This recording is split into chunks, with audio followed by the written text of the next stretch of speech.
আচ্ছা, প্রথমে আপনি আপনার নামটা একটু বলেন। আমার নাম মনীষা। পুরো নামটা কি মনীষা? জি না, মুনিয়া পারভিন মনীষা। আচ্ছা, মুনিয়া একটা নাম, মনীষা একটা নাম, পারভিন একটা নাম। নিকনেমটা মনীষা, মনীষা নামে সবাই চেনে, কিন্তু আপনি তিনটা নাম নিয়ে নিয়েছেন। বাসায় মুন বলে ডাকে, বাসায় আবার মুন বলেও ডাকে। মনীষা, মুনিয়া, মুন। ফ্রেন্ডরা মন্টি বলে ডাকে। ফ্রেন্ডরা মন্টি বলে ডাকে, তারপরে মর কিছু বাদ যায়নি। ওকে, মনীষা, মুনিয়া, মুন, মন্টি, পারভিন, মোট 5টা নাম ওর, কিন্তু আমরা ওকে এখানে মনীষা বলি ডাকি, সেটাই বরং বেটার হবে। By the way, Manisha, hello 8920 নিশ্চয়ই শোনা হয়। জি। ওকে, হ্যালো 8920 বেসিক কিছু নিয়ম আছে, সেই নিয়ম অনুসারে আপনার কিছু পরিচয় আমরা প্রথমে একটু রিভিল করতে চাই। লাইক আপনার এজ বর্তমানে কত? জুন মাসের 6 তারিখে 25 হবে। 25 বছর বয়স আপনার। কোথায় থাকছেন ঢাকাতে? খিলগাঁও। খিলগাঁওয়ে। জন্ম জেলা কোনটা, যে জেলায় জন্মগ্রহণ করেছেন?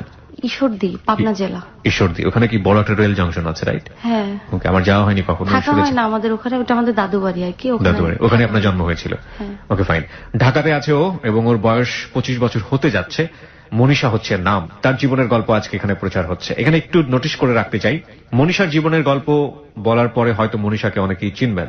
বেশ কিছুদিন আগে জানুয়ারিতে ওর জীবনে একটা ঘটনা ঘটে গেছে, যেটা নিয়ে বাংলাদেশের বিভিন্ন পত্র পত্রিকায় some sort of lead news হয়েছিল, ইন এ ডিফারেন্ট অ্যাঙ্গেল থেকে। কিন্তু hello 8920 is one kind of complete life story. So সেই জায়গাটি থেকে মনীষাকে আজকে আমরা তুলে ধরার চেষ্টা করছি।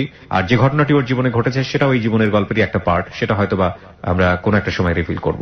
প্রথমে একটু সাসপেন্স থাকলো, লেটস বিগিন দ্য স্টোরি। জি, আপনি শুরু করুন। আমি ছোট থেকে বড় হয়েছি বান্দরবনে। আমি ছোটবেলা থেকে নানুর বাসায় থাকতাম, আমার নানা ওসি ছিল আর কি। আচ্ছা। তো আব্বু আম্মু ঈশ্বরদীতেই থাকতো। আব্বু আম্মুর সম্পর্কটা আমার জন্ম বুঝার পর থেকে আমি দেখছি ভালো যায় না। যে 3 মাস ভালো যেত, 3 মাস খারাপ যেত। তো এই জন্য জন্মের পর থেকে আমি নানুর বাসায় থাকছি। প্লাস নানু কখনো আব্বু আম্মুর কাছে যাইতে দেয় নাই। বাসায় কোনো ছোট বাচ্চা ছিল না। তো আমার নানা। আপনি প্রথম সন্তান? আচ্ছা, কয় ভাই বোন আপনারা? 2 বোন 1 ভাই। 2 বোন 1 ভাই। ওকে। আমি বড়, ভাইটা ছোট আমার পরে, তারপরে বোন। আমি ছোটবেলা থেকে বড় হয়েছি বান্দরবনে, ওখানেই ক্লাস 5 পর্যন্ত পড়াশোনা করছি। মানে আমার লাইফের সবচেয়ে ভালো সময়গুলাই বান্দরবনে কাটছে। এখন পর্যন্ত মানে আমি স্বপ্নেই দেখি, প্রায় দেখা যায় আমি স্বপ্ন দেখি বান্দরবনে সেই পাহাড়, নদীর পাড়ে বসে আছি, পাহাড়ে ঘুরতেছি। প্রাইমারিটা ওখানেই কাটছে আর কি আমার। ওখানে যখন আমি ছিলাম ম্যাক্সিমাম সময় দেখা যেত ওখানে চিটাঙ্গা ভাষায় কথা বলতো, তার নাহলে চাকমা ভাষায়। এখন অবশ্য ভুলে গেছি, এখন অতটা মনে নাই। তো ওখানে ক্লাস 5 পর্যন্ত ছিলাম। তো আব্বু আম্মুর সাথে ক্লাস 5 পর্যন্ত আমার মনে পড়ে 3 বার দেখা হয়েছে, 1 থেকে 5 পর্যন্ত আর কি। আব্বু আসতো দেখতে, মানে তার মন মেজাজ যদি ভালো থাকে দেখতে আসতো। আর আব্বু আম্মুর সম্পর্কটা খারাপ ছিল। আমার আব্বু একটু উড়নচণ্ডী টাইপসের ছিল, যে কিছু মানুষ থাকে না নিজের মতো নিজের লাইফটা লিভ করতে চায়, যে আমার যা ইচ্ছা আমি তাই করব, সংসার টংসারের উপর কোনো নাই। মানে আব্বু এমন ছিল না যে নেশাখোর বা অন্য মেয়ের প্রতি লিপ্সা, এরকম ছিল না। আর তার দেখা যেত উপার্জনের টাকা সেই ঘুরে ঘুরে শেষ করতো। আম্মুর সাথে প্রবলেম ছিল এটা নিয়ে। তারপরে 6-এ উঠবো আর কি, তখন আমি বান্দরবনে পড়াশোনা করছি হচ্ছে বালাঘাটাতে, বালাঘাটা সরকারি প্রাথমিক বিদ্যালয়। তো 6-এ উঠবো তখন আমার নানার পোস্টিং হয়, আমার নানার তখন পোস্টিং হয় কুমিল্লাতে। তো আমরা কুমিল্লা চলে আসবো, এই সময় হঠাৎ করে আমার আব্বুর মনে হয় যে তার মেয়ে কেন নানি বাড়ি থাকবে, তার মেয়ে তার কাছে থাকবে। তো এক প্রকার জোর করে আমাকে নিয়ে গেল, নিয়ে যায় আব্বু 6-এ ঈশ্বরদীতে, ওখানে ঈশ্বরদী গার্লসে আমাকে ভর্তি করে দিল, মানিকনগর গার্লসে। আমি আবার তখন অসুস্থ হয়ে যাই, আমার আবার হার্টের প্রবলেম দেখা দেয়। মানে আমার প্রবলেমটা দেখা দেওয়ার কারণ হচ্ছে আমি ছোটবেলা থেকে আমার নানুর কাছে মামাদের কাছে ছিলাম, একটা ডিস্টেন্স তৈরি হয়ে যায়। প্লাস আব্বুরও এই অসুখটা ছিল, দুইটা মিলাই মানে অনেক অসুস্থ হয়ে যায়। তারপরে ডাক্তারের কথা অনুযায়ী আবার ডাক্তার যখন বলে যে ওকে তাহলে ও নানির কাছে দিয়ে আসেন তাহলে ও সুস্থ হবে, আবার আমার নানির কাছে দিল। তো আমার স্কুলটা চেঞ্জ করা হয় না, আমি ওই মানিকনগরই ওখানেই ভর্তি থাকি। জাস্ট কুমিল্লা যায়, আমি ওই ওখানে পুলিশ লাইন স্কুলে ক্লাস করতাম আর এখানে এসে পরীক্ষা দিতাম। মানে ম্যাক্সিমাম সময় আমি অসুস্থ থাকতাম। এমনকি আমার স্কুলে সবসময় বলা থাকতো যে আমার শরীর খারাপ থাকলেই আমাকে যেন বাসায় পাঠিয়ে দেওয়া হয়, এবং টিচাররা পর্যন্ত আমার অনেক টেক কেয়ার করতো। তো আমার শরীরের অবস্থা মানে কন্ডিশনটা এমন হয়েছিল যে আমি যখন তখন সেন্সলেস হয়ে যেতাম। সেন্সলেস হয়ে গেলে সেন্স সহজে ফিরতো না। আর আমার হার্ট প্রচুর উইক ছিল। দেখা যাচ্ছে টিচার ক্লাসে অন্য স্টুডেন্টরা মারতেছে, যারা পড়াপড়তাম টিচার তাদের মারতেছে, আমি মারা দেখে আমি অসুস্থ হয়ে যেতাম। বা মারতেছে, মারার সময় স্যার আমাকে জিজ্ঞেস করলো এই উপপাদ্যটা এটা প্রমাণ বলো, বা এই সম্পদ এটা এটা যা বোর্ডে যে বুঝাও, আমি আর তখন পারতাম না, আমি তখন ভেকা চাই কাজ দিতাম। ওই যে মাঠ দেখছি, মাঠ দেখলে আমার আর নার্ভাস হয়ে যেত। হ্যাঁ, আমি আর কিচ্ছু বলতে পারতাম না। স্যার আমার দিক তাকাতে, তুমি মাত্র লেখছো, তুমি কেন বলতে পারতেছো না? তুমি তার মানে দেখা লাগছো? আমি না স্যার, আমি তো দেখে লেখিনি। তুমি দেখে লাগো, তুমি এখন বলতে পারতেছো না কেন? কেন বলতে পারতো নিজের? আমার চোখ দিয়ে অনবরত পানি পড়ে যাচ্ছে, আমি বলতে পারতেছি না। কিন্তু আমি সত্যি আমি না দেখিয়ে লিখছি, কিন্তু আমি পড়াটা পারি এবং আমি শিখেও আসছি, কিন্তু আমি বলতে পারতেছি না। তো এভাবে ক্লাস 8 পর্যন্ত দেয়। ক্লাস 8 পর্যন্ত খুবই অসুস্থ থাকি, এরকম হসপিটালে ভর্তি, অক্সিজেন দিয়ে রাখা লাগে। এর ভিতরে আবার রিমোটেড ফিভার হয় আমার, মানে একটার পর একটা আমার লাগে থাকে। এটা লেগে থাকার কারণ হচ্ছে ওই যে আমার নানুর কাছ থেকে আমার নিয়ে আসছে, আমার যে একটা মানে মেন্টালি একটা প্রেশার পড়ে গেছে যে আমাকে কেন নিয়ে গেল জোর করে। আর আমি আমার দাদু বাড়ি থাকবো না, ছোটবেলা থেকে থাকছি আমি ওখানে। দাদু বাড়ি মফস্বল এলাকা ছিল, আমি ওখানে যাই নিজেকে মানায় নিতে পারতাম না। ড্রেস আপ, চলাফেরা, এভরিথিং, সবকিছুতেই দেখা যেত আমাকে নিয়ে অনেকে অনেক রকম কমেন্টস করতো, আমি কেন এরকম ড্রেস পরি, কেন এমন চলি, এরকম হতো। দাদুর বাসাতে এরকম কোনো সমস্যা ছিল না, দাদুর বাসাতে সবাই অনেক ভালো, মফস্বল এলাকার যেটা হয়ে থাকে আর কি। তো ক্লাস 8 পর্যন্ত এইভাবেই চলে। ক্লাস 9-এ উঠি, ওঠার পরে অতটা অসুস্থ হইতাম না আর কি। তখন পড়াশোনারও প্রেশার বেশি, সায়েন্স নিলাম, ফাঁকিবাজিও তখন আবার অনেক বেশি হয়ে গেছে। দেখা যেত কি সায়েন্সের ক্লাস আলাদা, আমরা 4টা পিরিয়ড করে, আর্টস কমার্স একসাথে সবাই মিলে 4টা পিরিয়ড করে তারপর সায়েন্সের ক্লাসে চলে যেতাম। এরপরে আমার মধ্যে যদি ইসলাম শিক্ষা ক্লাস করতে এই রুমে এই ক্লাসে আসা লাগতো, আমি আসতাম না। আমি করতাম কি, ক্লাসে বসে বসে ওই আমাদের ওই সায়েন্সের ক্লাসে বসে বসে আমি ঘুমাইতাম। এন্ড ক্লাসের রুমের ভিতরে একটা ওয়াশরুম ছিল, তো ওইটা ইউজ করতো না কেউ। আমি সুন্দর করে ওইটার ভিতরে বাচ্চাদেরকে পেপার টেপার নিয়ে যাই, সুন্দর করে ভিজতাম, খুব সুন্দর করে পেপার টেপার দিয়ে বালিশ বানায়। ওই ফিজিক্স কেমিস্ট্রি ক্লাসে দেখা যেত অনেক সময় পড়া শিখি নাই, ফাঁকিবাজি করতাম, তো প্রচুর পড়া শিখি নাই, বা দূর ক্লাস করবো না, প্রচুর ঘুম আসতেছে, বা রাত্রে জায়গায় জায়গায় প্র্যাকটিক্যাল করছে টরছে, আঁকছি টাকছি, ঘুমাইতে পারি নাই, এখন ঘুমাবো। আমি সুন্দর করে আমার ব্যাগ ট্যাগ নিয়ে দিয়ে আমি ওয়াশরুমের ভিতরে ঢুকতাম, ঢুকে সুন্দর করে আরামে শুয়ে থাকতাম। তো এইরকমই আর কি, এরকম ছোটখাটো অনেক দুষ্টুমি করতাম। টিচাররা অনেক আদর করতো। আদর করার কারণ ছিল কি, মানে আমি দুষ্টুমি করলেও মানে খুব টিচারদের সাথে খুব সহজেই মিশে যেতে পারতাম আর কি। আর মিথ্যা বলা এরকম ছিল না, মানে যা বলতাম টিচারদের সামনে সরাসরি সত্য কথাই বলে ফেলতাম, বা মুখে যেটা আসতো বলে ফেলতাম। খুব হাসি খুশি স্বভাবের ছিলাম আর কি, আর খুব চঞ্চল ছিলাম, খুবই চঞ্চল। আমি সাথী, আমরা দুজন সবচেয়ে বেশি দুষ্টুমি করতাম। এই মেয়েদের পিছনে পোস্টার লাগানো, এটা ওইটা লেখা, তারপর চুইংগাম লাগাই দেওয়া, ওর টিফিন চুরি করা, টিফিন চুরি করে খাওয়া, কে ওয়াশরুমে যাচ্ছে খেয়াল রাখা, দেখি ওয়াশরুমে গেছে, আস্তে করে টিফিনটা বের করে টিফিন চুরি করে খাওয়া। তো জিজ্ঞেস করতে কে খাইছে কে খাইছে, এক সময় একটা টাইম মানে হয়ে গেছে আমরা দুইজন, যে কারো টিফিন হলে এরকম করে তাকাই দেখতো যে এই দুইটাই নিশ্চয়ই করছে। আমরা আবার করতাম কি, আমি বিশেষ করে কমই সাথী, ও হচ্ছে পাউডার নিয়ে যেত মুখে দেওয়ার, ট্যালকম পাউডার। টিফিন পিরিয়ডে করতে কি, এই পড়া রিভাইজ দিয়ে ও রিভিশন দিয়ে ও করতে কি মুখ টুক ধুয়ে আসে, মুখে পাউডার মাখতো। তা বলতো তুইও একটু মাখ মাখ। আমি কি না, আম্মু বাসায় গেলে আম্মু তো আবার বলবে কি তুই মুখে পাউডার মাখছিস, স্কুলে যায় পাউডার মাখাও কি করছ, পরে আম্মু বাকা দেবে মাখ মাখ কিচ্ছে। আবার আমরা যাওয়ার সময় কত ঘামছি দেখেন না। পাউডার মাখার মানেটা কি, মানে মাখলে কি হয়? পাউডার মাখার মানে হচ্ছে মুখ অনেক তেল তেল হয়ে গেছে, অনেক ঘামে আছি, একটু পরে স্কুল ছুটি দেবে, মানে মাজা টাজা বাইরে স্কুল থেকে বের হবো আর কি, মানে একটু ভালো লাগবে দেখতে, ফ্রেশ লাগবে। ওকে, এর ভিতর আমার মাথায় বুদ্ধি আসলো, আচ্ছা পাউডার মাখাও কি, চকের গুঁড়াও তো পাউডারের মতো লাগে। পরে আমি ব্ল্যাকবোর্ডে চক ঘষতাম বা টেবিলের পর চক ঘষতাম, ঘষে ওটাকে পাউডার বানাতাম। মারায় আমি ক্লাসে সবাই বলতাম একটু পাউডার মাখ, পাউডার মাখ। বলতো পাউডারের গন্ধ নাই কেন? আমি কারে বলিস, এটা তোমার মামা দিচ্ছে, এটার কোনো গন্ধ নাই। যেই পাউডার নাকি স্মেল থাকে না, ওই পাউডার অনেক ভালো হয় ত্বকের জন্য। এরকম। আচ্ছা, এরপর অনেক সময়, এটা হচ্ছে 9, 10 এর কথা বলতেছি, মানে খুবই দুষ্টুমি করছি। তো অনেক সময় হয়তো কি, বৃষ্টি হচ্ছে, তো স্কুলে গেলে যাদের শরীর বেশি ভিজে যায়, তো জামা কাপড়, তো টিচাররা প্রত্যেক রুমে রুমে যায় দেখতো কার বেশি বৃষ্টিতে বেশি ভিজছে।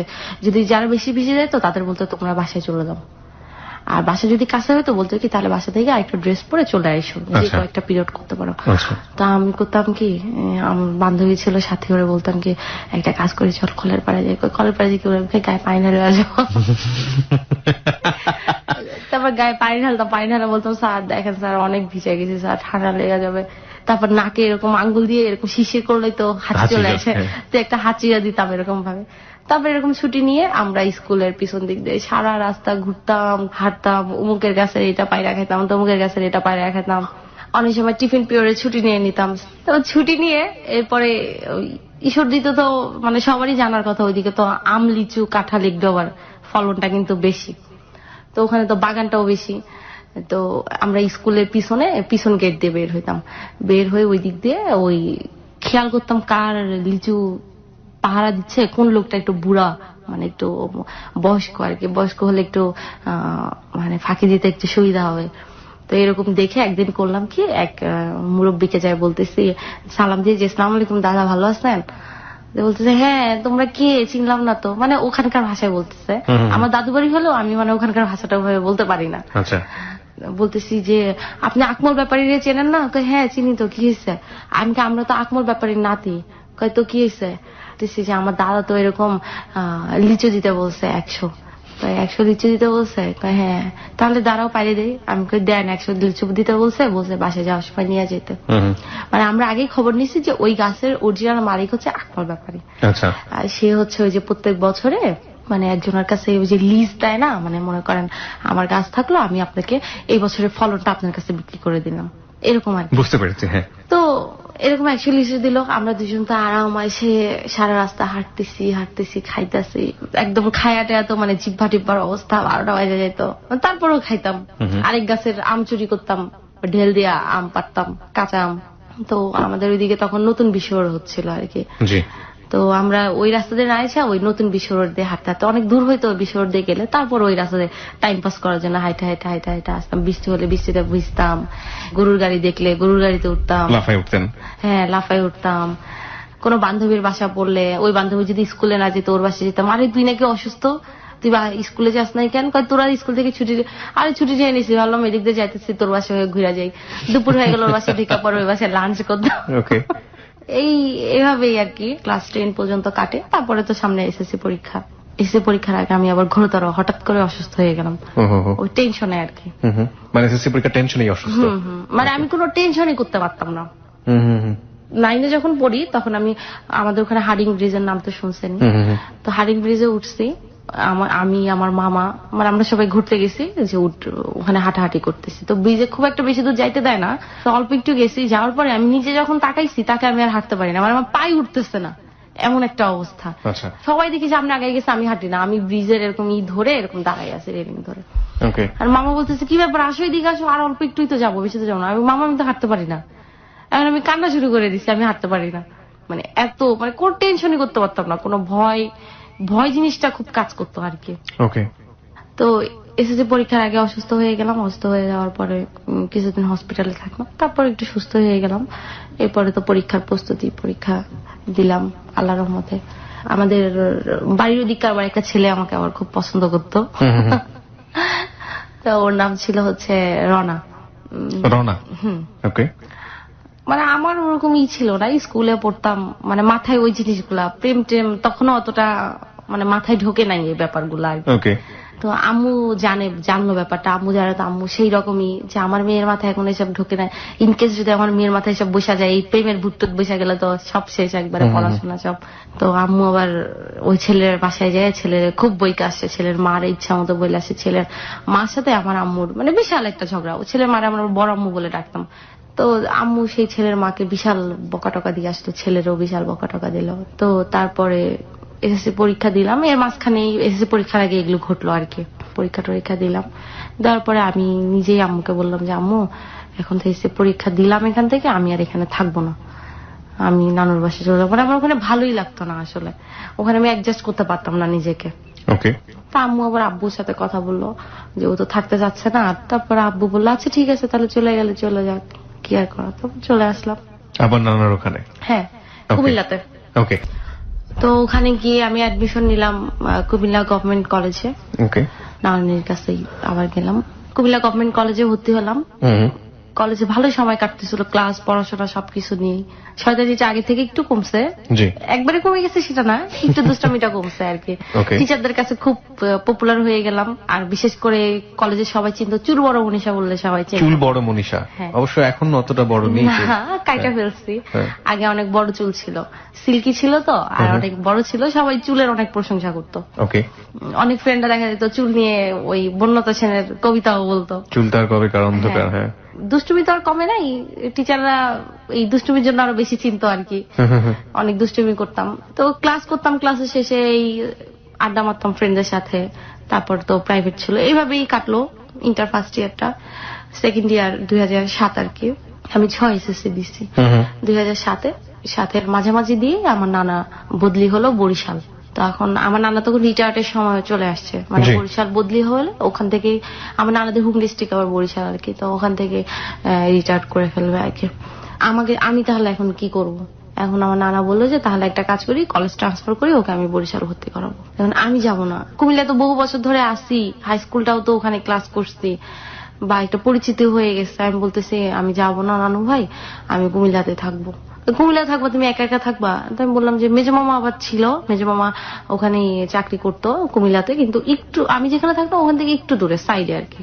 তাই বললাম মেজো মামা যেহেতু আছে, মেজো মামার ওখানেও থাকতে পারবো বা আমি হোস্টেলেও থাকতে পারবো, কোনো সমস্যা নাই, আমি যাবো না। তো ব্যাপারটা নিয়ে সবাই একটু শুরু করলো যে হ্যাঁ একা থাকবে হোস্টেলে, কি দরকার। তো বড় মামা বেশি করতেছিল, না হোস্টেলে দেওয়া যাবে না। তো 3 মামা খুবই আদর করতো। তখন মেজো মামা ছোট মামার বিয়ে হয়ে গেছে, বড় মামার বিয়ে হয় নাই। এক পর্যায়ে সবাই রাজি হলো, তো আমি হোস্টেলে উঠে গেলাম। আমার রুমমেট আমরা ছিলাম 3 জন, আমি, নিপা আর মিমি ছিল। আমরা 3 জন একই সাথে পড়তাম, একই ক্লাসমেট ছিলাম। আমরা একটা ফ্যামিলির সাথে সাবলেট থাকতাম আর কি। পড়াশোনাও এবার ইন্টার পরীক্ষা সামনে চলে আসছে, তারপর ইন্টার পরীক্ষা দিলাম। মানে ওই সময়টা খুব খারাপ কাটছিল, হঠাৎ করেই ফ্যামিলি থেকে আলাদা আসি, একা একা আসি। আমি একটা কথা বলতে ভুলে গেলাম, ওটা হচ্ছে যে আমার নানার বদলি হওয়ার আগে 6 মাস আগে হঠাৎ করে আম্মু এরকম ফোন দিয়ে খুব কান্নাকাটি।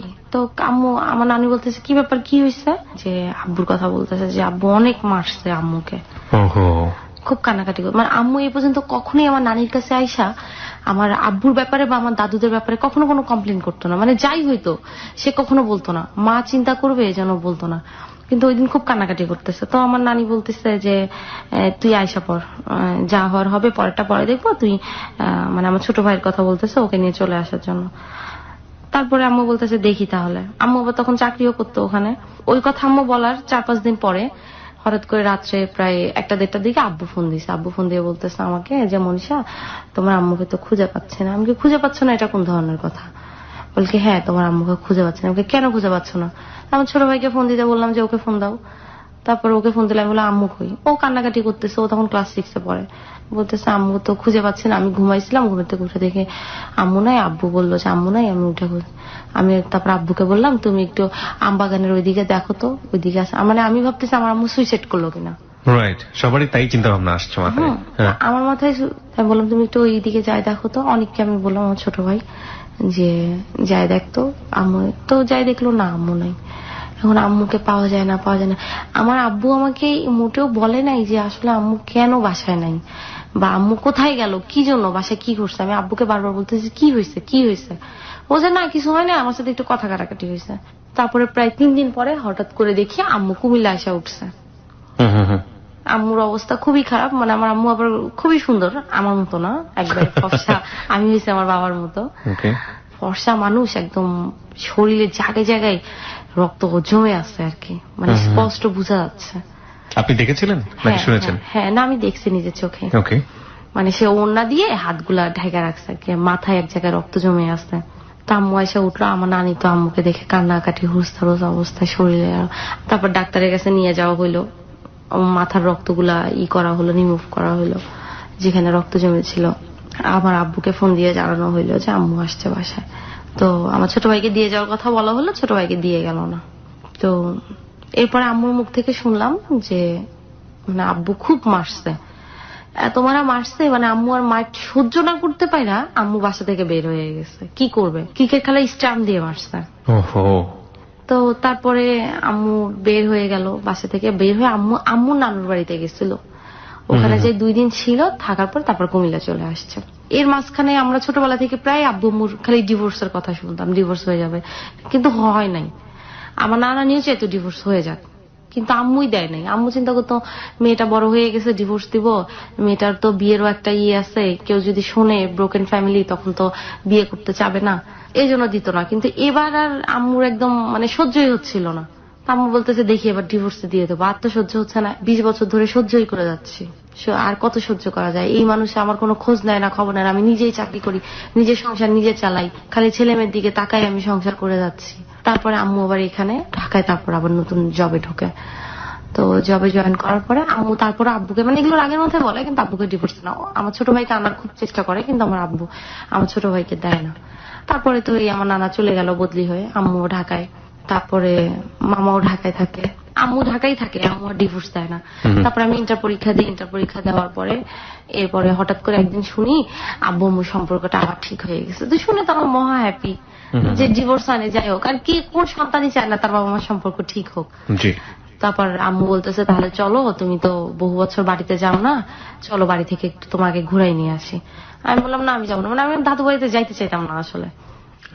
মানে একটু ছুটি পাইলে ওই হোস্টেলে যে টাইমটা উঠলাম, একটু ছুটি পাইলে নানুর বাসায় যাবো, দাদুর বাসায়। আম্মু বললো না চলো, যাও না, বহু বছর সবাই দেখতে চাচ্ছে, চলো। পরে গেলাম দাদুর বাড়িতে। এখন দাদুর বাড়ি যাওয়ার পরে শুনি আমাকে ছেলে পক্ষ দেখতে আসবে।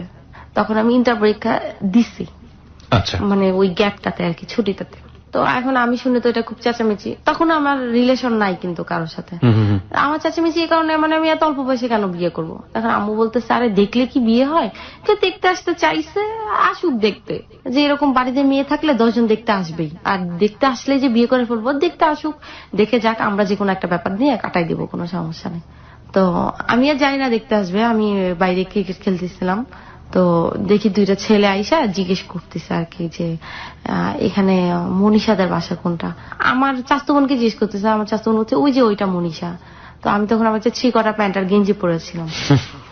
আমি ছেলে 2টারে দেখে আমি আবার চিন্তা করতেছি ছেলে 2টা কে, ছেলে তো এই এলাকার মনে হচ্ছে না, আবার আমি ওই এলাকার কাউকে তেমন চিনিও না। আমি বলতেছি কে হইতে পারে ছেলে, আমি একটু সামনের দিকে আগে গেছি। তো বলতেছে কিনা মনীষাদের বাসা কোনটা। আপনারা কোথা থেকে আসছেন? বলতেছে আমার তো এরকম মনীষার আম্মু আসতে বলছে এরকম। তখন আমি শুনে আমি আর কোনো কথা না বলে আমি বাড়ির ভিতর চলে গেছি। তারপর আম্মুর আমি বলতেছি আম্মু তোমার গেস্ট আসছে। আম্মু আবার ওনাদের নিয়ে ড্রয়িং রুমে বসাইলো। আমি আবার ড্রেস চেঞ্জ করে আমি যাই বসলাম, কথা বললাম। তা আমি আবার ছেলেটাকে চিনতাম, ছেলেটাকে দেখেই আমি আবার চিনতে পারছি, ছেলেটা আমাদের আমার সম্পর্কে আত্মীয় হতো। আচ্ছা। তো ওই ছেলের সাথে আম্মু আমার বিয়ের কথা বলছে, মানে ছেলেটা বড় হওয়ার পর আমাকে দেখে নাই, ছোটবেলা দেখা হয়েছিল আর কি। ছেলেটাকে দেখে আমি চিনছি, এরপর কথাবার্তা বললাম। ছেলের একটা ফ্রেন্ড গেছে ঢাকা থেকে, তো ছেলের ফ্রেন্ডের সাথে কথা হইলো। তা আমার ফোন নাম্বার নিল। ফোন নাম্বার নেওয়ার পরে আমি ইন্টারে উঠেই ফার্স্ট মোবাইল ইউজ করি, এর আগে ফোন ইউজ করি নাই। তো আমার ফোন নাম্বার নিল, নেওয়ার পরে তারপরে তো চলে গেল। এরপর আমি আবার ঢাকায় চলে আসলাম। ঢাকায় থাকলাম বেশ কিছুদিন। থাকার পরে মানে ঢাকায় ছোটবেলা থেকে আসা যাওয়া হইতো, ওই আত্মীয় স্বজন থাকতো, এখানে বেড়াইতে আসতাম, মামার বাসা ছিল, মামার বাসায় বেড়াইতে আসতাম, এরকম ভাবে। তো তারপরে ঢাকা থেকে আবার কুমিল্লা চলে গেলাম, যে সামনে অ্যাডমিশন, চলে যাই। তারপরে কুমিল্লা চলে গেলাম। কুমিল্লা যাওয়ার পরে ওই ছেলে আমাকে ফোন দিছিল, যে ছেলে আমাকে দেখতে গেছিল, ওই ছেলে আমাকে ফোন দিছে। ফোন দিয়ে বলতেছে যে মনীষা এরকম তো তোমার আব্বু আমাদের বাসায় ফোন দিছে, ফোন দিয়ে যেন কি বলছে। আমি তো বলতে পারি না এই ব্যাপারে কোনো কথা, মানে ছেলে কিন্তু এর মাঝখানে আমাকে আর ফোন দেয় নাই, মানে ছেলে যে আমার সাথে লাইন মারবে টাঙ্কি মারবে এরকম কোনো চেষ্টাও করে নাই, দেখতে গেছে।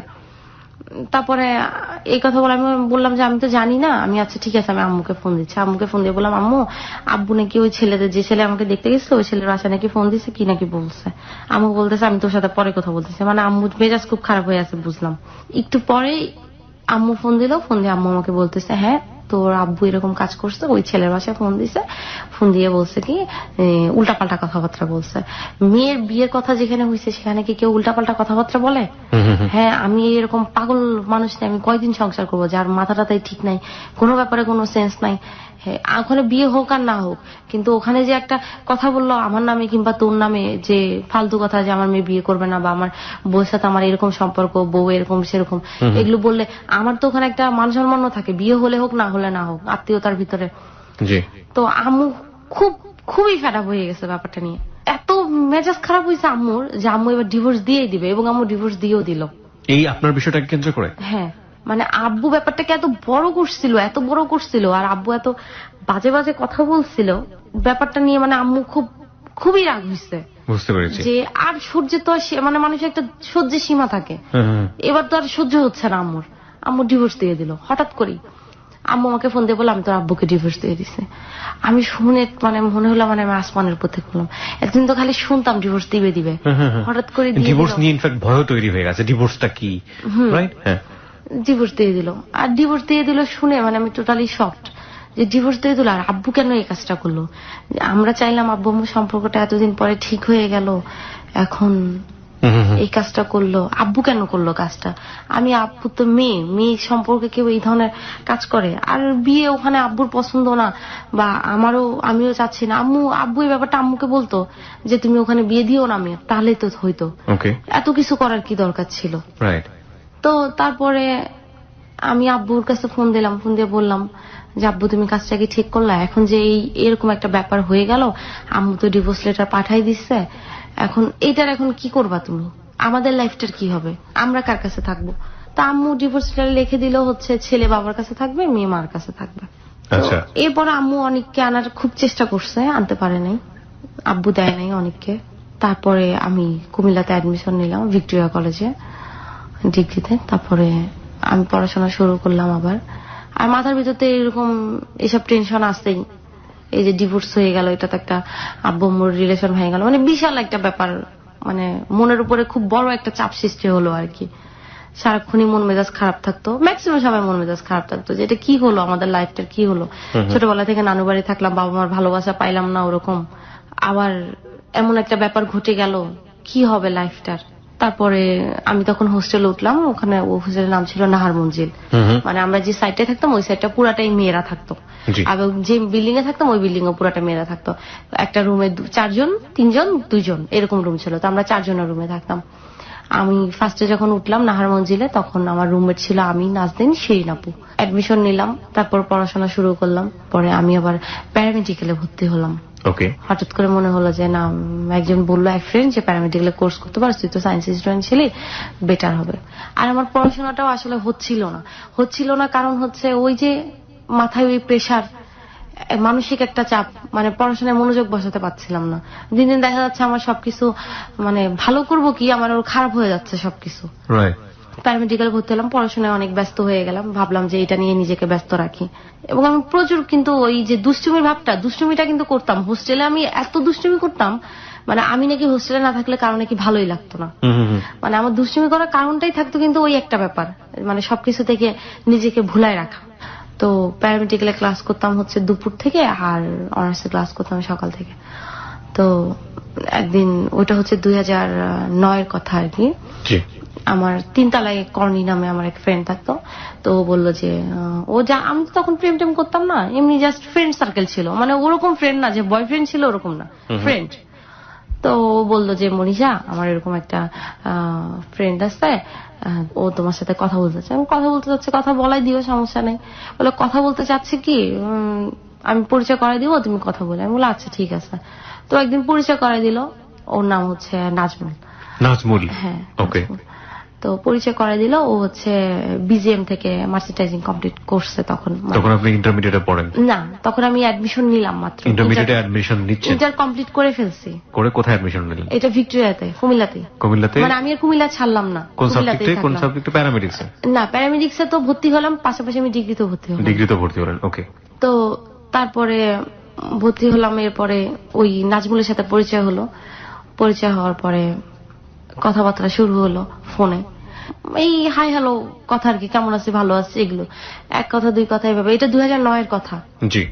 তো তারপরে এভাবে কথা বলতে বলতে ওর সাথে আমার খুব ভালো একটা সম্পর্ক হয়ে যায়। ও আমাকে একদিন প্রপোজ করলো যে আমাকে ওর ভাল লাগে, ও আমার সাথে প্রেম করতে চায়। আর তারপরে আমি বললাম যে আসলে প্রেম করবো কিনা জানি না, ভাল লাগে কথা বলতে পারি। তো এরকম ভাবে কথা বলতে থাকি। যাই হোক, দুজনের ভিতরে একটা প্রেম সম্পর্কই হয়ে যায় একটা টাইম। তো তারপরে এটা 2009-এর শেষের দিকে। তো আমি ওকে আমি বললাম যে দেখো, তুমি আমার সাথে প্রেম করতেছো, বা আমিও এরকম আমাদের একটা রিলেশন আছে, রিলেশনটা কত দূর যাবে, কত দূর বলে, তুমি কতদূর নিতে চাও? আমি কতদূর নিতে চাই, মানে আমি তো ওরকম মেয়ে না যে আজকে এক ছেলের সাথে প্রেম করলাম, ভাল লাগলো না, ছেড়ে দিব, কালকে একটা ছেলের সাথে প্রেম করলাম, ভাল লাগলো না, ছেড়ে দিব। আর আমার সাথে তুমি কথা বলে বুঝতেও পারছো আমি এরকম টাইপসের মেয়ে না। আমি তারপর বললাম যে দেখো আমার লাইফে এরকম এরকম প্রবলেম, ব্রোকেন ফ্যামিলি বা এরকম, এখন তুমি হচ্ছে তোমার বাবার একমাত্র ছেলে, এখন তোমার ফ্যামিলি থেকে কি মাইনা নিবে এগুলো সব? যদি এরা মাইনা নেয় তাহলে আমি সামনে আগাবো, আর যদি মাইনা না নেয় তাহলে বাবা আমাদের রিলেশন এখানে ব্রেকআপ করে দেওয়াটাই বেটার। ও বললো যে তাহলে আমি এখনই বাসায় বলবো, পরে বলে। আমি বললাম না, পরে কেন, আমি কথা বলতে বলতে এমন সময় হবে তোমার উপর আমি অনেক দুর্বল হয়ে গেলাম, তখন তো আমি সরে আসতে পারবো না, তখন আমার লাইফে কি হবে? তুমি তোমার মতো তোমার বাবা মার কথা শুনলা, কিন্তু আমার লাইফে কি হবে? তারপর ওকে আমি অনেক প্রেশার দিলাম, প্রেশার দিয়ে আমি ওকে বাসায় বলাইলাম। বাসায় বলানোর পরে ওর বাসা থেকে, ওর বাবা মার একমাত্র ছেলে ছিল আর কি, ওদের আর্থিক অবস্থা অনেক ভালো ছিল সব দিক দিয়ে। বাবা প্রফেসর ছিল চাঁদপুরের কচুয়াতে, বঙ্গবন্ধু কলেজে প্রফেসর ছিল, মাও শিক্ষিত ছিল। তো ওদের ফ্যামিলি থেকে ওরা চাচ্ছে না, ওদের ফ্যামিলির কথা হচ্ছে যে না আমরা ব্রোকেন ফ্যামিলি কোনো মেয়ে নিয়ে আসবো না, আমাদের একটা মাত্র ছেলে, আমরা ব্রোকেন ফ্যামিলি মেয়ে নিয়ে আসবো না। ও কথাটা আমার কাছে ফার্স্টে একটু লুকাই গেল, পরে আমি প্রেশার দেওয়ার পর বললো যে হ্যাঁ আমার বাসা থেকে এরকম রাজি না। রাজি না যখন বাবা, তাহলে তোমার মতো তুমি থাকো, আমার মতো আমি থাকি, আমি এই রিলেশন আর সামনে আগাইতে চাই না। তো ওকে আমি না বলে দিলাম, ও মানতে রাজি না। না আমি তোমার সাথে রিলেশন ব্রেক করবো না। আমি কেন ব্রেক করবো না? আমি যেভাবে হোক আমার ফ্যামিলিকে ম্যানেজ করবো। আমাকে তাহলে ম্যানেজ করি, তুমি আইসো, তুমি আমার সাথে রিলেশন কন্টিনিউ করতে সমস্যা কি? আমি এখানে কি জোর যাবো নাকি রিলেশন নিয়ে? তুমি বলো আমি যেভাবে হোক আমার ফ্যামিলি ম্যানেজ করবো। আমি কি তুমি যখন ফ্যামিলি ম্যানেজ করবো তুমি তখনই আইসো, এর আগে তোমার আসার দরকার নেই, আর এর আগে তোমার আমার সাথে যোগাযোগ করার দরকার নেই। যোগাযোগের সমস্যা কি? আমি যোগাযোগের সমস্যা তো আমি যত তোমার সাথে কথা বলবো আমি তত উইক হয়ে পড়বো তোমার উপরে। তো একটা সময় দেখা যাবে কি তোমার ফ্যামিলি থেকে রাজি হলো না, আর তোমার সাথে আমি কথা বলে যতটুকু বুঝতে পারছি আসলে তুমি তোমার ফ্যামিলির অমতে যাবো না। আমি অমতে যাবো না, আমি ফ্যামিলিকে রাজি করে আসবো। আমি কাছে ঠিক আছে তুমি রাজি করে আইসো। তো ওটার সাথে ওর সাথে আমার এরকম তর্ক বিতর্কই হয় বলতে গেলে। তো সময়টা একটু খারাপই যায়, মানে খুব খারাপ লাগে যে আমি ফার্স্টে থেকে আসলে আমি এমন চাই নাই আমার লাইফে। আর প্রেম টেমি করছে না, এরকম প্রেমই যেহেতু হইলো তাহলে এরকম হইলো কেন? তখন চিন্তা করলাম যে আসলে আমার মনে হয় প্রেম টেম এসব মনে হয় আমার হবে না, আমার দ্বারা প্রেম বিয়ে এসব সম্ভবই না, আর এরকম হওয়াটাই স্বাভাবিক। বাবা মা যেহেতু এরকম অবস্থা, তখন বিয়েটার উপরও না মানে একটা চলে আসলো যে বিয়ে হলেই মনে হয় ডিভোর্স হবে বা বিয়ে হলে রিলেশন খারাপ হয়ে যায়, এরকম একটা মানে একটা চিন্তা ভাবনা। হ্যাঁ অটোমেটিকলি চলে আসলো আর কি, এরকম একটা চিন্তা ভাবনা। মনে করলাম তা লাইফে বিয়েই করবো না, এর থেকে বেটার এরকম একাই থাকা। তো হোস্টেলে খুব ভালো সময় কাটতো, মানে যারা আপুরা ছিল খুবই আদর করতো আমাকে, মানে খুব টেক কেয়ার করতো তারা আমাকে, খুব মজার সময় কাটাইছিল হোস্টেলে আর কি। মানে বাবা মার সাথে থাকাও মানে এত, বাবা মার সাথে তো থাকিই নাই, যে সময়টাই ছিলাম খুব খারাপ সময় ছিল। আমি আবার আমার রুমমেটদের বাড়িতেও বেড়াইতে যাইতাম, দেখা যেত বাড়িতে যাইতাম না তো ওদের বাড়িতেই বেড়াইতে যাইতাম। আম্মু খুব চেষ্টা করতো ঢাকায় নিয়ে আসার জন্য, ঢাকায় ভর্তি হওয়া, ঢাকায় পড়াশোনা কর। আমি ওই ঢাকায় দেখা যেত ছুটি হলে সপ্তাহে একবার ঢাকায় আসতাম, আইসা বাসায় আইসা থাকতাম, কিন্তু আমি আবার চলে যেতাম। আম্মু বারবার বলতো যে ঢাকায় ভর্তি হওয়া, আমি এত বড় বাসা নিয়ে আমি একা একা থাকি, তুই থাক, তো সমস্যা। না আম্মু আমি থাকবো না। তো ওই নাজমুলের সাথে হয়ে যাওয়ার পরে, তো এটা হচ্ছে 2010-এর কথা, আমি প্যারামেডিক্যাল ক্লাসে যাব, আমি পড়া রিভাইজ দিচ্ছি আর আমি একটা চিত্র আঁকতেছি আর কি। এই সময় হঠাৎ করে একটা ফোন আসছে, ফোন দেওয়ার পরে বলতেছি যে সালাম দিয়ে বলতেছে কে? আমি জ্যাক বলতেছি। জ্যাক? হ্যাঁ, বুঝতে পারলাম যে নিশ্চয়ই টাঙ্কি মারার জন্য কেউ ফোন দিছে। তাই আমি বললাম ভাইয়া এখানে তো রোজ নামে কেউ নাই, আপনি অন্য নাম্বারে ট্রাই করেন। বলে কে বললো? এই যে আমি তো রোজকেই তো ফোন করছি, এই যে আপনি বলতেছেন। তারপরে বললাম যে না ভাই আপনি রং নাম্বারে ফোন দিচ্ছেন, আসলে আমি তো মনীষা বলতেছি। মানে আসে না যে ফোন করলে করে বলবো আমি, আর আমার হচ্ছে ক্লাস কিছুক্ষণ পরে পড়তেছি, রিভাইজ দিচ্ছি, এই জিনিসটা মাথায় ঘুরতেছে। তখন আমি বলতেছি দেখেন ভাইয়া আপনি যেই হন আপনি পরে ফোন দেন, এখন না। আমি ভাবতেছিলাম আমার আবার কাজিনরা অনেক সময় ফোন দিয়ে ফাজলামি করতো, তো ভাবতেছি এরকম পরে আমি আপনি যেই হন আপনি আমাকে সন্ধ্যার পরে ফোন দেন। লাইনটা কাটিয়ে দিচ্ছি। 10 মিনিট পরে দেখি আমি আবার পড়তেছি, 10 মিনিট পরে আবার ফোন দিচ্ছি। ফোন দেওয়ার পর আমি বলতেছি যে কি ব্যাপার ভাই আপনি বারবার ফোন দিচ্ছেন কেন? বলতেছে আপনি কে এটা বলেন তো। আমি বলতেছি যে আমি যেই হই, আপনি কে? তারপর বলতেছে আমি তো বললামই আমি জ্যাক। আমি বললাম ভাই আপনি তো বললামই আপনি এখানে রোজ তো নাই, যেখানে আছে আপনি ওখানে খোঁজ করেন। বলতেছে আমি তো এখানেই খোঁজ করতেছি। আমি যে এখানে তো নাই রে ভাই। আমার বলতেছে আপনি কি করেন? আমাকে দেখেন ভাইয়া আপনি যাকে ফোন দিচ্ছেন সে ঠিক আছে, আপনি রোজকেই ফোন দিচ্ছেন, কিন্তু ফোনটা হচ্ছে আমার আপার। আমি হচ্ছে এই বাসায় কাজের মেয়ে, আমি কাজ করি এই বাসায়, আর ওকে। তো আপা তো হচ্ছে একটু ওয়াশরুমে গেছে, আপনি পরে ফোন দেন। তাহলে আপনি কেমন কাজে মেয়ে, আপনি তো আপনার মালিকের ফোন ধরছেন। আমি তো ওনার দেখাশোনা করি, আমি ওনার ফোন ধরতেই পারি। এটা ও তাই নাকি, আমিও তো এই বাসায় দারোয়ান বুঝছি। ওকে ওকে, দ্যাটস রিয়েলি গুড। আমি এই বাসায় দারোয়ান, আপনাদের বাড়িতে কি দারোয়ান টারোয়ান নিবে টিবে নিলে আমাকে জানায়েন। তো আমি বললাম হঠাৎ আমাদের বাড়িতে আপনার ঢুকতে ইচ্ছা করছে কেন? কারণ আপনার কথা শুনে খুব ভালো লাগলো, তো আপনার বাড়িতে যে দারোয়ান নিয়োগ নাই আপনি আমাকে জানায়েন। তো আমি বললাম আচ্ছা ঠিক আছে জানাবো। এবার আপনি ফোনটা রাখেন। তারপরে ফোন রাখতেছে না, যে আপনি কি কাজ করেন এই বাসায়, কি কি কাজ করেন ভাই বললেন না। বুয়াদের যে কি কষ্ট আমি বুঝি, আমি তো দারোয়ান, সারাদিন দাঁড়ায় থাকতে হয়, কত কষ্ট। আমি বললাম আপনার কি কষ্ট, আপনি তো খুব ভালো টিপস পান, দারোয়ান হলে কত সুবিধা, আসতে যেতে সালাম দিবেন আর টিপস পাবেন। আর আমার তো কত কষ্ট বলেন তো, কত কাজ করা লাগে সারাদিন, ঘর মোছা লাগে, কাপড় কাচা লাগে। ওকে। 5-7 মিনিটের মতো কথা বলতে থাকি। কথা বলতে এরপর আমি বলি যে আচ্ছা দেখেন ভাই, আপনি যেই হন ভাইয়া, বহুত কথা হয়েছে ভাই, আমি এখন রাখি, আমার কিছুক্ষণ পরে ক্লাস। আপনি আমাকে আগামী 4-5 ঘন্টা ফোন দিবেন না, আমি আপনার পরে দরকার হলে ফোন দিলে দিব, আপনি ফোন দিবেন না, আর আপনি আমাকে ডিস্টার্ব করেন, আমি কিন্তু ক্লাসে ঢুকবো। তো এই কথা বলে ফোন রেখে দিই। এরপরে আমাকে আর ফোন দেয় না, আমাকে রাত্রে ফোন দেয়। তারপরে আমি বললাম যে হ্যাঁ বলেন কি বলবেন। বলতেছে যে আপনি মিথ্যা কথা বলতেন কারণ আপনি বাসায় কাজের মেয়ে। আমি বললাম আপনি তো মিথ্যা বলছেন, আপনি কি দারোয়ান নাকি? দারোয়ানের কথা কি এরকম থাকে নাকি? দারোয়ানের কথা কেমন থাকে আমি জানি। আপনি মিথ্যা বললেন কেন? হ্যাঁ আপনি তো একটা মিথ্যুক দেখতেছি, কাজের মেয়ে বলছেন। কই আপনার আপা, কই আপনার আপাকে ফোন দেন। আমি বলছি আপনি কে বলতেছেন বলেন তো আসলে কি আপনি। তারপর বলতে আমি বললাম যে আপনি আমার ফোন নাম্বারটা কোথায় পাইছেন? পাইছি আপনার ফোন নাম্বার। আমি কি কোথায় পাইছেন? বলতেছে যে আপনি সজীবকে চেনেন, এরকম। আমি সজীবের থেকে ফোন নাম্বার পাইছি। তাই আমি বলছি কোন সজীব? পরে চিন্তা করতেছে কোন সজীব কোন সজীব। পরে মনে হয়েছে ওই যে আমাকে দেখতে গেছিল আমাদের বাসায়, ওর সাথে ওর ফ্রেন্ড গেল ঢাকা থেকে, ওর নাম ছিল সজীব। ওকে। তাই বললাম যে সজীব খিলগাঁও সজীব? বললো হ্যাঁ। আমি বললাম ও আপনি কি হয়? বলতেছে আমার ফ্রেন্ড হয়। আমি বললাম ও আপনাকে নাম্বার দিচ্ছে?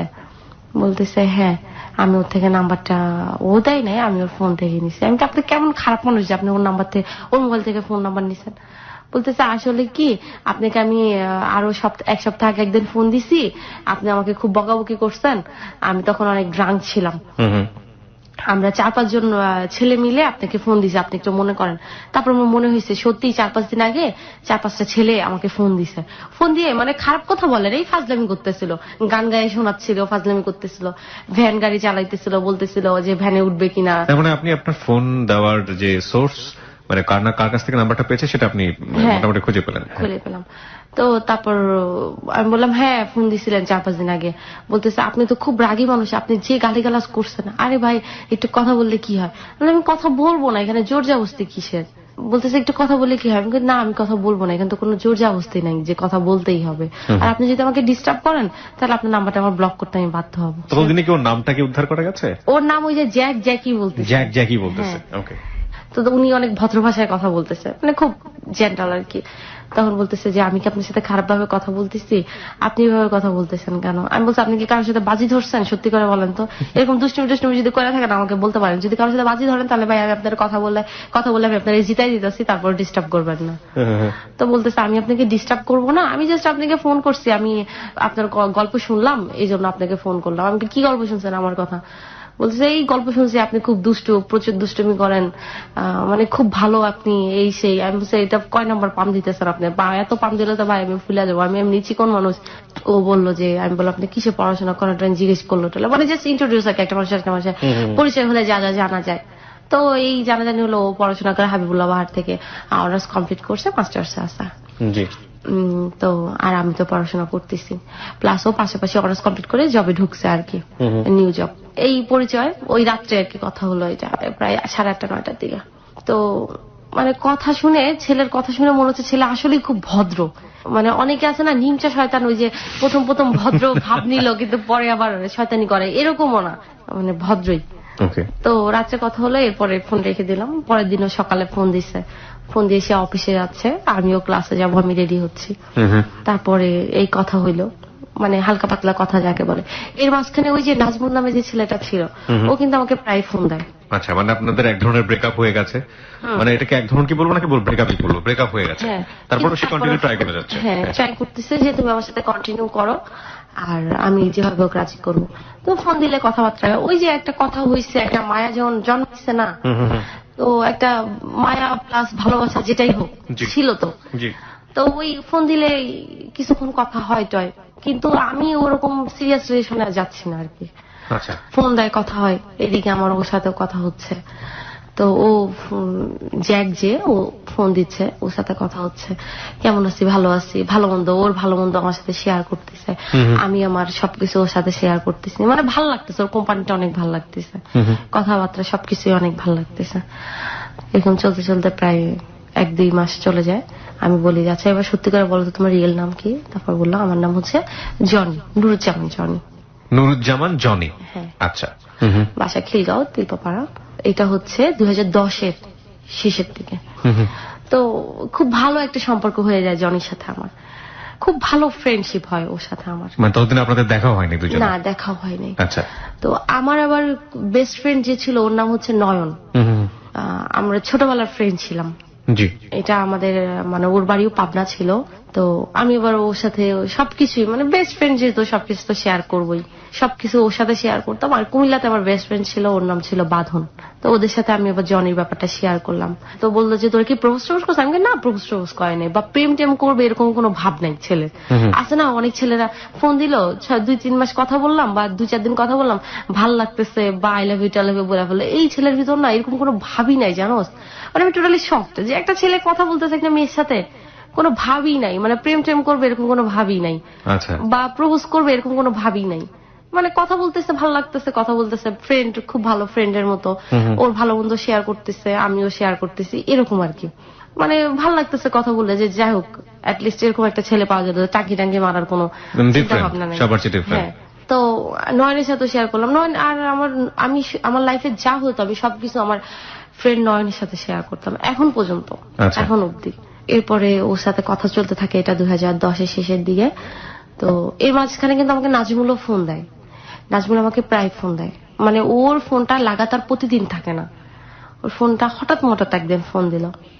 তো নাজমুল ফোন দিলে আমি অ্যাভয়েড করার চেষ্টা করি, করলেও করা হয়ে উঠতো না। এক ধরনের সফট কর্নার কাজ করতো, কাজ করতো আর কি। তো তারপর ওর সাথে কথা বলি। এদিকে জনিকে আমি নাজমুলের কথাটা তখনও বলি নাই, যেহেতু আমার এটা হচ্ছে না, এটা আমি আর ঢাকঢোল পিটায় বলে তো লাভ নেই। জি।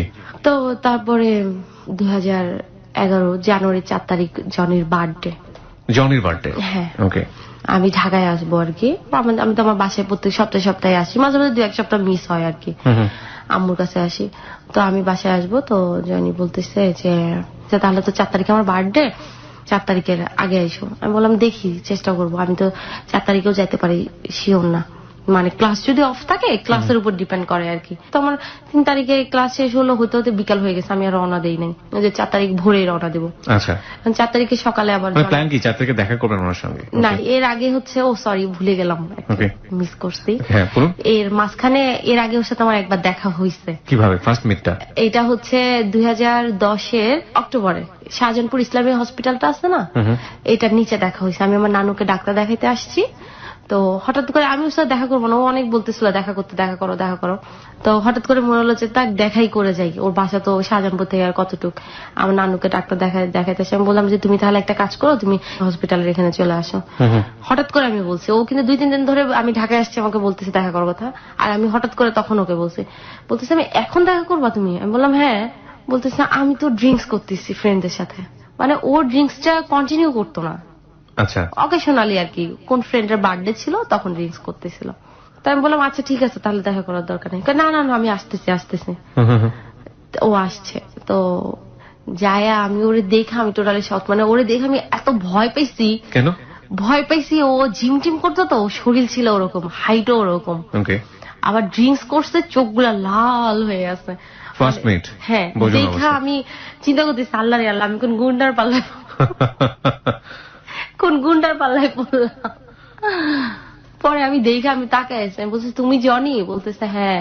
বলতেছে এই তোমার জন্য আমি ড্রিঙ্কস ফালাই আসছি, তুমি জানো আমি সব ফ্রেন্ড কত মিথ্যা কথা বলে আসছি, আজকে আমার অমুক ফ্রেন্ডের বার্থডে।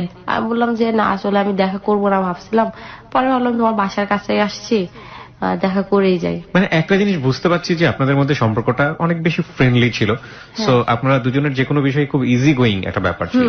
দুজনকে দেখলেই যে দুজনের ভিতরে একটা অন্যরকম সফট কর্নার কাজ করে ব্যাপারটা এরকম না, খুবই ইজি গোয়িং যেটাকে বলে। হ্যাঁ বলুন। তো তারপরে ওরে দেখে আমি মুখের উপরই বলে ফেলছি, আমি বলছি তোমার দেখা তো আমার ভয় লাগতেছে। কি ভয় লাগতেছে? আমি তোমার দেখে ভয় লাগতেছে, তুমি তো যখন তখন আমার মনে মাইরা টেরা ফেলবে এরকম। কেন এরকম লাগতেছে কেন? আমি ভাই আমি শুনছিলাম তোমার হাইট বেশি, কিন্তু তোমার যে এরকম চিন্তা করতে পারে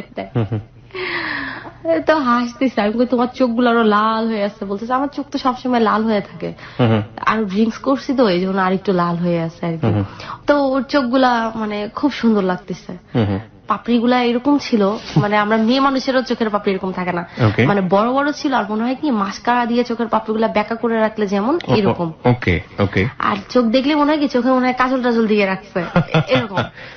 আচ্ছা, মানে ওর সবকিছুই গঠন, শরীরের এভরিথিং ওর সুন্দর ছিল। আপনার চোখে? হ্যাঁ, আমার চোখে না, সবার চোখে, সবাই ওর সুন্দর। ঠিক আছে, জনি অনেক সুন্দর, জ্যাক অনেক সুন্দর। ওর একটাই ছিল, সেটা হচ্ছে ও কালো ছিল। তো ওরে আবার সবাই ব্ল্যাক ডায়মন্ড, আমিও বলতাম ব্ল্যাক ডায়মন্ডই বলতাম, চেতা যেত, কালো বললে খুব রাগ করতো। একটু পরে ওর কয়েকটা ফ্রেন্ড আসে, মাসুম ভাইয়া, আমি ওকে নাম ধরে রাখি, ও সব ফ্রেন্ডদের ভাইয়াই বলতাম, আমার যেহেতু সিনিয়র ছিল ওরা। মাসুম ভাইয়া, শিশির ভাইয়া, ওরা আসলো একটু পরে। আসার পরে মানে ওরা যেখানে যেত ওদের আমি ফ্রেন্ডশিপটা দেখছি, ওদের ফ্রেন্ডশিপটা মানে এখন এরকম ফ্রেন্ডশিপ দেখা যায়, মানে বিন্দাস টাইপ যেটাকে বলে। হ্যাঁ, মানে যেখানে যেত সব ফ্রেন্ডরা একসাথে যাইতো, আর খুব ক্লোজ সম্পর্ক। ওরা আসলো, ওদের সাথে আমার পরিচয় করাই দিল। ওই ফার্স্ট ওর সাথেও দেখা, ওর ফ্রেন্ডদের সাথেও দেখা। তো ওখানে দাঁড়ায় আমরা বেশ কিছুক্ষণ গল্পই করি। তো এর মধ্যে আমি এবার জানতে পারি যে মানে তখনই কথা ওঠে আর কি। তো জানতে পারি যে ও রাজনীতি করে, মানে খুব ভালো একটা পর্যায়ে থাকে, আমি দলের নামটা বলবো না। আর রাজনীতি যে করে ও মানে ছোটখাটো ছুটকা ফুটকা নেতা থাকে না, ভালোই একটা পর্যায়ে থাকে। কি ছিল সে? মানে রাজনৈতিক দলের নাম বলছে না, বাংলাদেশে তো বিভিন্ন রকমের রাজনৈতিক দল আছে। ও থাকে হচ্ছে খিলগাঁও থানার সেক্রেটারি। কোন দলের এটা বলতে চাচ্ছি না, কোন দলের এটা বলতে চাচ্ছেন না। খিলগাঁও থানার যে দলের নাম বলছেন না, সেই দলের সে সাধারণ সম্পাদক ছিল। এবং এটা কি বাংলাদেশের শীর্ষস্থানীয় দুটো রাজনৈতিক দলের মধ্যে যে কোনো একটি? ওকে, হ্যাঁ। তারপরে জানার পরে আমি তো এটা জানার পরে জিনিসটা কি হয় না, সাধারণত নেগেটিভ ভাবে নাই, কিন্তু সাধারণ আমরা যারা রাজনীতি করি না, এরকম রাজনীতি যারা করে, ছাত্র রাজনীতি বলেন বা যে রাজনীতি বলি না কেন, সেখান থেকে কিন্তু খুব সহজভাবে জিনিসটা কিন্তু কেউ রিসিভ করে না সাধারণ জায়গা থেকে। তো আপনার রিয়াকশন কি ছিল? আমার রিয়াকশন ছিল কি, আমি আসলে ওরকম সফট ফার্স্টে হয়েছিলাম, পরে অতটা হয় নাই, কারণ ওর সাথে আমি যে কয় মাস কথা বলছিলাম, আমি ওর ভিতরে একটা দেশপ্রেম একটা ভাব দেখছিলাম। মানে দেশের জন্য কিছু করব, এলাকার জন্য, ওর এলাকার উন্নয়ন করবো। ও তো আমার সাথে সবকিছু শেয়ার করতো, তো এগুলো বলতো আর কি, ওর এলাকায় ও এটা করবে, ওর এলাকায় ও এটা করবে, এইটা নির্মাণ, এটা করবে, সেটা করবে। প্লাস আমি ওর সাথে মানে কথা বলে একটা জিনিস দেখছি, ও মানে মানুষের খুব হেল্প করতো। এবং এই ব্লাড দেওয়া, ও কিন্তু প্রত্যেক 3 মাস না 4 মাস পর পর ব্লাড দিতে হয় না, তো ও কিন্তু এটা কন্টিনিউ ব্লাড দিত। আচ্ছা, তার মানে এই রাজনৈতিক ব্যাপারটা আপনার ক্ষেত্রে তেমন একটা নেগেটিভ কোনো কিছু না না। আচ্ছা, ওকে। ওর ভিতরে আমি ওরকম গুণাবলী দেখি নাই। আচ্ছা, আমি যদি ওর ভিতরে ওরকম গুণাবলী দেখতাম তাহলে নেগেটিভ অর্থে কোনো গুণাবলী এরকম দেখি নাই। আচ্ছা। তো তারপরে তো ওই যে ওই বার্থডের কথাটা, 2011 জানুয়ারি 4 তারিখে আমি সকালবেলা আমাকে ফোন দিছে, উনি বললো তোমার না আজকে আসার কথা, তুমি কালকে বিকালে কি বাসায় চলে আসছো? আমি বললাম না, আমি তো বিকালে রওনা দিইনি, ক্লাস শেষ করে আস্তে আস্তে আমার দেরি হয়ে গেছে, আর রওনা দেই নাই, তো আমি হচ্ছে একটু পরে রওনা দেবো। তাহলে উঠো ঘুমের থেকে। আমি দিব আস্তে ধীরে দেই। বলে যে তুমি কি সায়দাবাদ এসে নামবা নাকি যাত্রাবাড়ি নামবা? যাত্রাবাড়ি থেকে গাড়ি দেবো। তখন তো আপনি কুমিল্লাতে? হ্যাঁ। তো মানে আমি আম্মুর বাসায় আসতেছি, আম্মু তো ঢাকায় থাকে। তো আমি উঠে রওনা দিলাম। রওনা দেওয়ার পরে এর মাঝখানে তো আমার সাথে কথা হয়েছেই, মানে আমি ঢাকার কাছাকাছি চলে আসছি। তারপর আমি বলতেছে আমি তো সায়দাবাদ আসছি। আমাকে তুমি সায়দাবাদ আসছো কেন? আমি কিন্তু ওরা আসতে বলছি সায়দাবাদ, তাহলে না তোমার সাথে দেখা করে যাবো। আমি বললাম দেখা কইরো পরে, আমরা তখন মিরপুর থাকতাম। তো আমি বললাম যে যাইও, পরে বাসায় যাও। ও আমার বাসায়ও যাইতো, কিন্তু হ্যাঁ আমার সাথে পরিচয় করাই দিচ্ছি, আমার খুব ভালো ফ্রেন্ড ছিল। তো আমি বললাম যে বাসায় এসো, পরে বলছে না আমি তো সায়দাবাদ চলে আসছি। তো আমি বাসা থেকে নামলাম, দেখি ও দাঁড়ায় আছে। তো আমি এবার ওকে উইশ করলাম, ওর বার্থডে যেহেতু, চকলেট কিনা দিলাম ওরে। আমি আমার ব্যাগেই ছিল চকলেট, নিয়ে আসছিলাম। রিক্সায় উঠলাম, আমি বললাম যে রিক্সায় উঠছো কেন? আমি তো বাসায় যাবো, আমার একটা সিএনজি ঠিক করে দাও। কারে যাবা বাসায়? পরে যাবো বাসায়, আজকে আমার সাথে ঘুরবা, এরপরে বাসায় যাবো। তো ওইটাই হচ্ছে ওর সাথে আমার ফার্স্ট ঘোরা আর কি। ওকে, ফার্স্ট মিটের পরে ফার্স্ট ঘোরা। বলে তুমি তোমার আম্মুকে ফোন দিয়ে বলে দাও যে তুমি আমাদের বাসায় যাচ্ছ, খাওয়া দাওয়া এখানেই করবা টরবা। আমি বললাম তোমাদের বাসায় যাবো আমি এই ড্রেসে? কি বলো, তুমি পাগল নাকি? কারে কিছু হবে না। মানে আমি জিন্স আর একটা টপস পরে আছি, আর একটা ছোট্ট একটা জিন্সের জ্যাকেট পরে আছি। তো আমি আবার আম্মুকে ফোন দিলাম, আমি বললাম আম্মু আমি তো এরকম আজকে জনির বার্থডে, এখানে জনির এখানে আসছে। তা আমি আবার আম্মুর সাথে জনির আবার কথা বলে দিলাম, জনিকে আম্মু আবার উইশ করলো টললো। তা আম্মু আবার জনির প্রতি একটা মানে ফেইথ জিনিসটা কাজ করতো যে না আমার মেয়ের সাথে উল্টাপাল্টা করবে না। থাকে না, এক একজন মানুষের অ্যাটিটিউড এক এক রকমের, কারো অ্যাটিটিউড দেখেই মনে হয় যে he is nice person. So আমরা যেটা বুঝতে পারছি যে জনিকে সামহাউ আপনি এবং আপনার ফ্যামিলি খুব পজিটিভলি নিয়েছে। ওকে, তো তারপরে আমি তো ওর বাসায় যাবো না, মানে আমার খুব লজ্জা লাগতেছে, জিন্স টপস পরে আসি, ওর বাসায় যাবো, মানে কেমন একটা সাই ফিল করতেছি যে আমি ওর থেকে আবার গল্প শুনছি, ওর আবার পুরান ঢাকা একটু মানে কনজারভেটিভ, ওদের বাসায় ওর আব্বু আম্মু, ওর থেকে গল্প শুনছি আমি কে কেমন। আমি বলছি দেখো তোমার আব্বু আম্মু এমন কি মনে করে। তারপর বলতেছে আরে কি মনে করবে। পরে গেলাম ওর বাসায়, ওর আব্বু আম্মুর সাথে পরিচয় করাই দিল। ওর আব্বু তো আমাকে দেখে এরকম করে তাকাই আছে, আমি তো ওর আব্বু তাকানে দেখে বুঝতে পারছি বাবার বাবা উনি তো মাইন্ড করতেছে।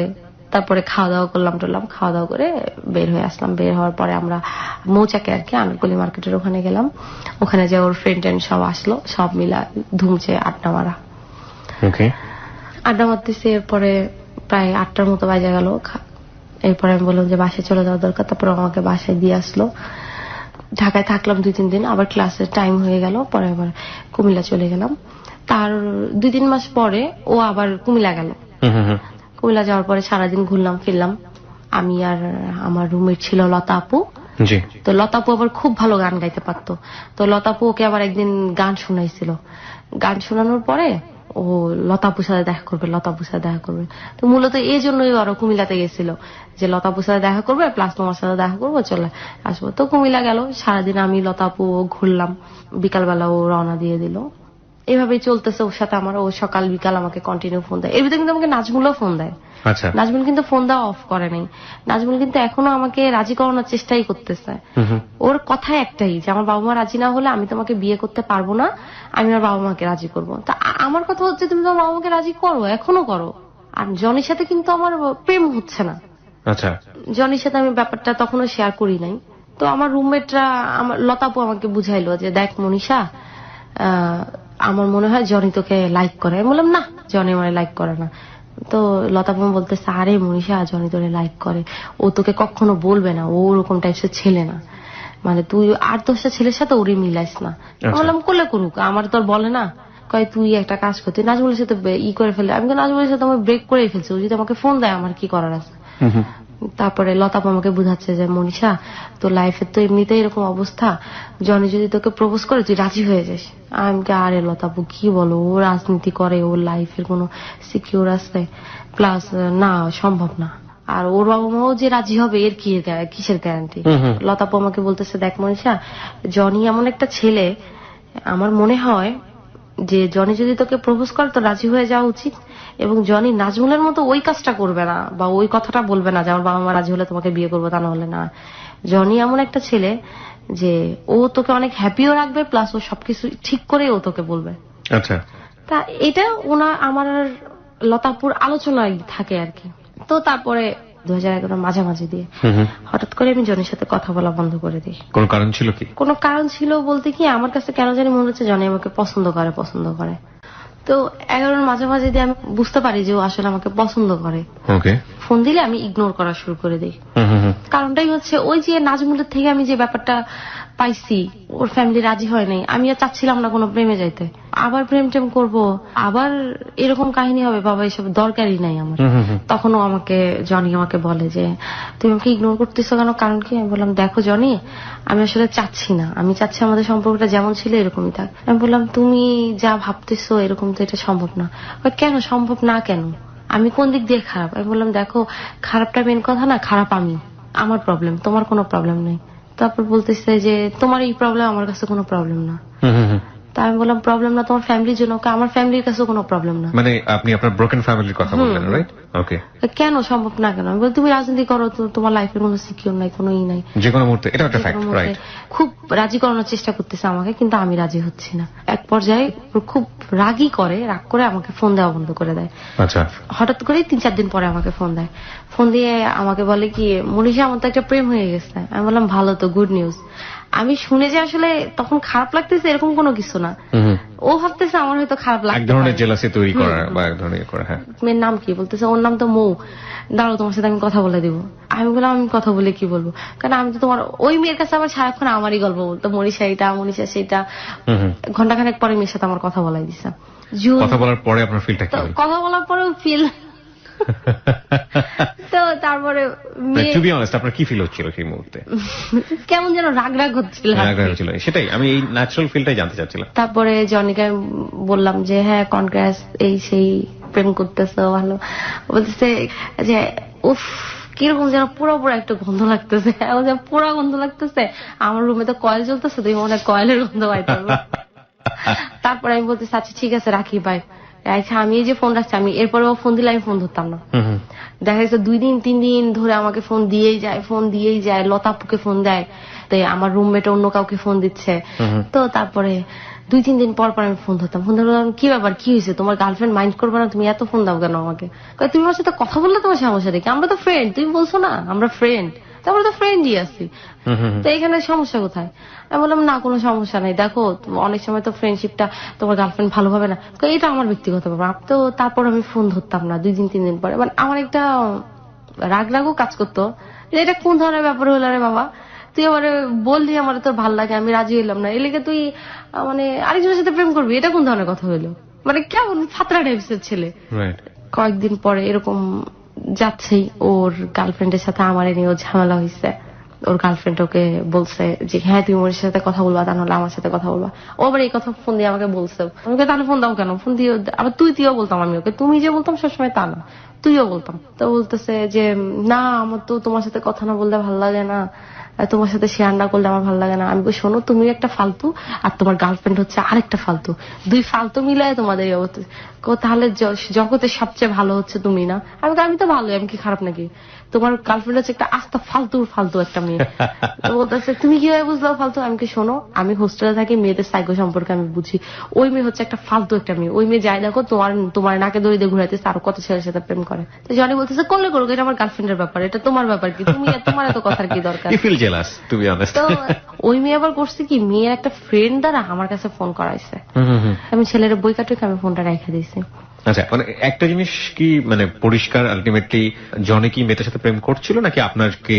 জনি মেয়েটার সাথে প্রেম করতেছে, আলটিমেটলি করছিল। হ্যাঁ করতেছে, কিন্তু ও কিন্তু মেয়েটাকে ভালোবাসে না, ও আমাকে দেখায় প্রেমটা করতেছে। এক্স্যাক্টলি, মানে মেয়েটা জানতো যে জনি তাকে লাভ করে, কিন্তু জনি আসলে তাকে লাভ করছে না, করতেছে না। এবং আমার যেটা মনে হয় যে আপনাকে পাওয়ার জন্য মেয়েটাকে উইপন হিসেবে ব্যবহার করছে সে। হ্যাঁ হ্যাঁ ফাইন, ওকে। তারপর ওই ছেলে ফোন রেখে দিল, আমি ছেলেকে বকাবকি করলাম। ওই যে মৌ এর ফ্রেন্ডে আমাকে ফোন দেওয়া হয়েছে, এই কাজটা মৌ করাইছে। মানে মৌ আসলে জনির কাছে আমাকে খারাপ প্রমাণ করার জন্য আমি তো কথা বললামই না। তো পরের দিন জনি আমাকে ফোন দিচ্ছে, বলতেছে যে রাত্রে কি তোমাকে কোনো ছেলে ফোন দিচ্ছে, তুমি কি কথা বলছো? আমি বললাম যে একটা ছেলে ফোন দিচ্ছে, তুমি কথা বলছো? আমি কি কথা বলছি কি, আমি এরকম বলছি ছেলে ফ্রেন্ডশিপ করতে চাই, আমি এরকম বলছি যে তুমি আমাকে ফোন দিবা না, তুমি তো আমার ছোট। কার কিছু বলছো? আমি না বইকা টিকা ফোন রেখে দিচ্ছে। ঠিক আছে। আমি বলছিলাম কেন, এই কাজটা নিশ্চয়ই তুমি করছো? বলতেছে আমি করি না, এরকম এটা মৌয়ের ফ্রেন্ড। এরপরে তো আমার মেজাজ খারাপ হয়ে গেছে যে কত বড় সাহস রে তোর গার্লফ্রেন্ড আমার ফোন দিল। আমি তো গালি গালাজ কইরা, মানে মুখে যত রকম গালি আসে যে তোর ফ্রেন্ড কেন, তোর গার্লফ্রেন্ড কেন ফোন দিবে? আলটিমেটলি কাটা খায় নুনের ছিটা। ওকে, ও চুপ করে সব শুনতেছে, কিন্তু ও খালি বলতেছে তুমি তো রাগ করতেছো কেন? রাগ করতেছো না, রাগ করে গিয়েছে। এটা আমার মানে আমি যাই বলি ও তারপর ওর গার্লফ্রেন্ডের খালি প্রশংসা আমার সামনে, ওর গার্লফ্রেন্ড আর ফোন দিয়ে খালি গার্লফ্রেন্ডের প্রশংসা করতো, গার্লফ্রেন্ড এটা করছে, গার্লফ্রেন্ড সেটা করছে। তো এভাবে ওর গার্লফ্রেন্ডের সাথে ওর সম্পর্ক চলে প্রায় 3 মাসের, 3.5 মাসের মতো। হঠাৎ করে একদিন আমাকে ফোন দেয়, ফোন দিয়ে আমাকে বলতেছে যে মনীষা একটা কথা বলি। আমি বলি বলো কি হয়েছে? মন মেজাজ তার খারাপ। আমি বলি কি হয়েছে তোমার? তো বলতেছে মনীষা এরকম মৌ তো এরকম একটা ছেলের সাথে আমি দেখছি। আমি তো তোমাকে আগেই বলছি ও ফালতু মেয়ে, আমি তো ওই মেয়ের নামে যত বদনাম আছে, মানে মেয়ে সম্পর্কে মেয়ে এরকম মেয়ে সেরকম, কিন্তু আমি মেয়েকে কিন্তু দেখি নাই পর্যন্ত চোখে। বলতেছে মনীষা তোমার কথাই ঠিক, দেখছো তুমি আসলে তুমি যদি রাজি হয়ে যেত, এখন ওর মুখ দিয়ে সত্যি কথা বাইরে হচ্ছে আগে, বলে তুমি যদি রাজি হইতো তাহলে কি আমি এই মেয়ের সাথে প্রেম করতাম? আমার পার্সোনালিটির সাথে কি এই ধরনের মেয়েরা যায়? তোমার জন্যই তো আমি এসব ফালতু মেয়েদের সাথে প্রেম করা লাগছে। এখন আমার মান সম্মান নিয়ে টানাটানি শুরু হয়ে গেছে। আমি মানে মানে কি তুমি তুমি প্রেম করছো তোমার ব্যাপার, আমার কারণে কি? কয় তুমি রাজি হলে তো আমি তোমার সাথে প্রেম করতাম, এই মেয়ের সাথে প্রেম করতাম নাকি? তারপরে আবার শুরু ঝগড়া তার সাথে। আবার আমারে বলতেছে যে তুমি আমার এত জ্বালাইতেছো ইদানিং, তোমার জ্বালা আমি মইরা যাবো। আমি বলতেছি মইরা যাও, আমি তোমার কি জ্বালাইতেছি? আর আমার জ্বালা তোমার যদি মরতে ইচ্ছা করে তাহলে তুমি মইরাই যাও। মানে ওই যে ঝগড়া হয়েছে, যে ঝগড়ার ইতে আমি বুঝতে পেরেছি। ও বলতেছে আমি কিন্তু সত্যি মইরা যাব, তুমি দেখো, তুমি যে রাজি হইলা না, আমি কিন্তু সত্যি মইরা যাব। তো ও তখন আমাকে বলতেছে বিয়ের কথা, আবার প্রেম করতে চাচ্ছ না, তাহলে তুমি বিয়ে করে ফেলি, চলো আমরা। ওই বিয়ে নিয়ে আবার ঝগড়াঝাটি, তুই এই এত মুটকি সাথে প্রেম করছিস, এই করছিস, আবার আমার বিয়ের কথা কষ্ট, সাহস তো কম না। বলতেছে আমি কিন্তু সত্যি তাহলে মরে যাবো। আমি মরে যাও, মরে গেলে কি হয়েছে? ফোনটা রেখে দিছে, ঠাস করে রেখে দেওয়ার পরে রাত্রে ফোন দিছে। রাত্রে ফোন দিয়ে বলতেছে কি যে আমি এরকম স্লিপিং পিল খাইছি। আমি বললাম ভালো করছো তো, স্লিপিং পিল খাইছো, আরো খাও, আরো বেশি করে খাও। আমি নাম বলে দেই, তা আমি আবার একটার পর একটা বলতেছি। আমি আবার যে মানে প্রাইভেটিক্যালে পড়তাম, সেই হিসেবে আমি ওষুধপত্রের নাম একটু আবার ভালো জানতাম। আমি আর বুঝি নাই যে আমি ওষুধের নাম বলতেছি, ও সত্যি সত্যি ওষুধের নামগুলা লিখে নিচ্ছিল। ও সত্যি সত্যি আমি যেগুলো নাম বলছি সত্যি সত্যি এগুলো কিনে আনছে এবং ওগুলো খাইছেও। আচ্ছা। এরপরে টানা 2 দিন ও স্লিপিং পিল খাইছে, 50টার মতো খাইছে ও। OMG। ওকে। 3 দিন সকালবেলা আমাকে ফোন দিচ্ছে, অফিসে যাচ্ছে। আমি বলছি কি হয়েছে? বলতেছে যে আজকে রাত্রেও তো খাইছিলাম।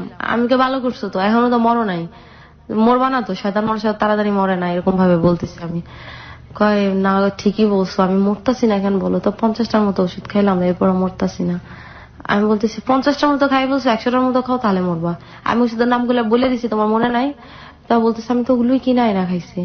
আমি কি তুমি ওগুলোই কিনাই না খাইছো, তো তাহলে মরতেছো না কেন? তোমার তো তাহলে একটা কাজ করো, গাড়ির নিচে পড়ে মরে যাবে। মানে আমি তো আসলে সিরিয়াসলি নিচ্ছি না আসলে কথাগুলো, কিন্তু ও তো সিরিয়াসলি করছে। ও সিরিয়াসলি করতেছে, আমি তখনও জানি না। ও যে আমার বলতেছে যে আমি হাঁটতে পারতেছি না, আমি তুমি হাঁটতে, ও কথা যেন কেমন জড়ায় আসতেছে। তারপরে কথা যখন জড়ায় আসতেছে তখন আমি বলতেছি জনি তুমি সত্যি করে বলো তুমি স্লিপিং পিল খাইছো? তো বলছে হ্যাঁ আমি খাইছি তো, আমি কি তোমাকে মিথ্যা বলতেছি? সত্যি আমি খাইছি। আমি তুমি কি স্লিপিং পিল খাইছো? কয় তুমি যেগুলো বলছো এগুলো, আমি তো শুয়েছিলাম, আমি লাফ দিয়ে উঠছি, মানে মাথা নষ্ট আমার। তুমি কয়টা খাইছো? আমি 50টা খাইছি। তুমি 50টার মতো খাইছো, তুমি অফিসে যাচ্ছ মানে? তুমি কথা বলতে পারতেছো, কথাই বলতে পারতেছো, কথা জড়ায় জড়ায় আসতেছে। বলতেছি তুমি অফিসে যাও না, তুমি রিক্সাটা নিয়ে তুমি ব্যাক করো বাসায়। বলতেছে আরে আমি মরবো না, তুমি তো বললা আমি মরবো না। তারপরে ও অফিসে ঢুকলো, অফিসে ঢুকে আমার সাথে কথা বলতেছে। তো অফিসে কলিগরা মিলে সবাই জিলাপি খাচ্ছিল, কোন কলিগ যেন জিলাপি নিয়ে আসছে, তো খাচ্ছে। আমি তারপর বলছি আমি জনি তুমি জিলাপি মুখে দিও না। বলছে আমি তো কামড় দিয়ে ফেলছি। আমি তুমি জিলাপি খাও না, তুমি আরে আমি তো মরবো না, তুমি না বলছো আমি মরবো না। ওরও কিন্তু এই যে আমার উপর জিদ, আমি কেন মরার কথা বললাম, সেটা খুব ইগোতে লেগেছে। হ্যাঁ মানে আমি ওর কথা হচ্ছে কেন তুই মরার কথা বললি আমারে, আর তোর কারণে তো আমার মান সম্মান গেল। আমি এই সময়টাতে মানুষ না হয় কি অনেক সিম্প্যাথি চায়, অনেক বেশি পরিমাণে চায় যে আমাকে অনেক লাভ করে, এটা যে মানুষের জন্য ওরকম করছে সেই মানুষের কাছ থেকে কোনো না কোনো ভাবে জোর করে হলেও নিজের ক্ষতি হলেও একটা লাভ বা সিম্প্যাথি আদায় করতে চায়। সামহাউ ম্যাক্সিমাম ক্ষেত্রেই কষ্টটা এরকমই থাকে যারা আসলে স্লিপিং পিল নেয় বা সুইসাইড করতে চায়। বলুন তারপর। ও জিলাপি খাচ্ছে আর কথা বলতেছে, আমি নিষেধ করতেছি এরপরও খাইতেছে। ও বলতেছে মনীষা আমার বমি আসতেছে, আমি বমি করব। এই তো আমার তো তখন বুঝতে পারছে এই তো খারাপ লাগা শুরু, তো এখনই অসুস্থ হয়ে যাবে, বমিটা করলেই অসুস্থ হয়ে যাবে।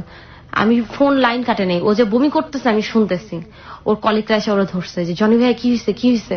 ওর এক কলিগের গায়ের উপর বমি করে দিচ্ছে। ওর এক মেয়ে কলিগ আর কি, আমেনা আপা, উনি ডাক দিয়ে বলতেছে এই জনি ভাই সেন্সলেস হয়ে গেছে, তাড়াতাড়ি ধরো। পরে আমেনা আপা ফোনটা ধরছে, ফোনটা ধরে বলতেছে যে মনীষা আপা কি হয়েছে, আপনার সাথে কিছু হয়েছে, কি হয়েছে? তারপরে বলতেছে আমেনা আপা তো স্লিপিং পিল খাইছে। তারপর লাইনটা কাটতে দিয়েছে, আচ্ছা ঠিক আছে পরে কথা বলতেছে। আমি তাড়াতাড়ি করে রেডি হয়ে গেছি যে আমি ঢাকা চলে আসবো। আমি শিওর ছিলাম 50 স্লিপিং পিল খাইছে, ওর বাঁচবে না, কনফার্ম। আচ্ছা। ওকে ঢাকা মেডিকেলে নিয়ে গেল। ঢাকা মেডিকেলে নিয়ে যাওয়ার পরে উপর পর্যায়ে থেকে ফোন আসে, যেহেতু ও একটা মানে নেতা ছিল, ওর ভক্ত ওর ছেলেরা যারা ছিল সব ভরে গেল, মানে ওর দলের অনুসারী যারা ছিল। তো ওনারা অনেক ভয় পেয়ে গেছে এত লোকজন দেখে যে এই রোগী যদি ইনকেস মারা যায় তাহলে তো মেডিকেলের অবস্থা 12টা বাজায় ফেলবে ছেলেরা। তো তারা বলতেছে আমাদের আইসিইউ খালি নাই, আপনারা, আমি ফোনে ফোনে সব শুনতেছি খালি, আমি তখনও ঢাকায় এসে পৌঁছাই নাই, বলতেছে আইসিইউ খালি নাই, আপনারা অন্য হসপিটালে নিয়ে যান। এখন তো ছেলেরা সব চেতা গেছে, কি আইসিইউ কারণে আপনি আইসিইউ নিয়ে আপনি খালি করতেই হবে, এই করতে হবে সেই করতে হবে, মানে এত চেপাচেতি হয়ে। তো তারপরে ওখান থেকে ওকে হলি ফ্যামিলিতে নিয়ে গেল। ঢাকা মেডিকেল থেকে ওকে ওয়াশ করে দিচ্ছে। ওয়াশ করানোর পর ওর অবস্থা খুব খারাপ, ওর হাত পায়ে কোনো নাই। ডাক্তাররা বলতেছে যে ও জানটা জাস্ট বুকের কাছে এসে ধকধক করতেছে, যখন তখন এটা বের হয়ে যাবে। My goodness. আমি তখন নামছি ঢাকায়, তখন আমি হলি ফ্যামিলিতে, মানে আমি চিন্তা করতেছি আমি যাব। হঠাৎ করে ওর ছোট ভাই ফোন দিচ্ছে, ওর ছোট ভাইয়ের নাম হীরা। তো ফোন দিয়ে বলতেছে যে আপনার নাম কি মনীষা? আমি বললাম হ্যাঁ। বলতেছে আপনার সাথে কি হয়েছে আমার ভাইয়া? আমি বললাম ভাইয়া কিছু হয় নাই। তো আপনি সত্যি করে বলেন তো আপনার সাথে আমার ভাইয়া কি হয়েছে, আমার আম্মু আপনার সাথে কথা বলবে। আমি তো ভয় এসেছে, আমি ঠাস করে লাইন কাটে দিয়ে মোবাইল দিচ্ছি অফ করে। আমি আর হসপিটালে কি আমি সোজা বাসায় চলে গেছি ভয়ে, জানলা এই ছেলে কিছু হলো তো আমি মার্ডার কেস একদম ফাঁসে যাবেন। বাসায় যাওয়ার পর আম্মু আমরা বলতেছে কি ব্যাপার তুমি হঠাৎ করে চলে আসছো? তারপরে আমি বলতেছি আম্মু জনিতে এরকম ফুড পয়জনিং হয়েছে। তো অবস্থা তো খুব খারাপ, এই জন্য ওকে দেখতে আসছি। কয় তাহলে কোথায় আছে? আমি বললাম হলি ফ্যামিলিতে। কয় তাহলে তুই হলি ফ্যামিলি ঘুরে আসতে, আবার এখন আসছো, আবার যাবে। আচ্ছা ভালো হয়েছে, তাহলে আমিও যাই। আমি বলছি আম্মু আমরা এখন যাবো না, আমরা কালকে যাবো। আমি ফুড পয়জনিং অবস্থা খুবই খারাপ আম্মু, একেবারে বাথরুম থেকে বেরোতে পারছে না, একজন গিয়ে দেখা করতে পারবো না, তুমি বরং এখানেই থাকো। আমি তো ভয়ে আসছি, আমি তো আল্লাহ করতেছি আল্লাহ ছেলেটার বাঁচে দাও, আল্লাহ জনি বাঁচে দেয় আল্লাহ। একে তো মারার কাছে মামলা খবর, একে তো খারাপও লাগতেছে। পরের দিন খবর নিলাম যে না ও ঠিক আছে, এখন একটু বেটার। না সেন্স ফেরে নাই, এখনো ফেরে নাই, কিন্তু মানে বাচ্চার সম্ভাবনা এখন আসছে। আমি মোবাইলটা আবার খুলছি, ওর ছোট ভাই আবার আমাকে ফোন দিচ্ছে, আপনি লাইনটা কেটে মোবাইল বন্ধ করে দিলেন কারণ আমার আম্মু আপনার সাথে কথা বলবে, আপনি কি হয়েছে? হ্যাঁ। আমি তো আবার বলতেছি ভাইয়া আপনি কি জানতে চান? আমার বলতেছে আমার ভাইয়া কেন স্লিপিং পিল খাইছে বলেন তো। আমি বললাম আমি তো আপনার ভাইয়ার ফ্রেন্ড, আমার সাথে তো আপনার ভাইয়ের কোনো প্রেম টেম কিছু নাই। আপনার ভাইয়ের প্রেম ছিল যে মৌ নামে মেয়েটা আছে না, ওর সাথে। ওকে ফোন দেন? হ্যাঁ আপনি ওকে একটা ফোন দেন, ওকে ফোন দিতে পারেন। ওর নাম্বার আমার নেই, ওর ফ্রেন্ডের নাম্বার আমার কাছে আছে। তারপরে জনির ফ্রেন্ড মাসুম ভাই ওদের জিজ্ঞেস করলো, ওরাও বলতেছে যে না আসলে তো মনীষের সাথে জনির কোনো প্রেম নাই, না আসলে তো আমার সাথে প্রেম ছিল না।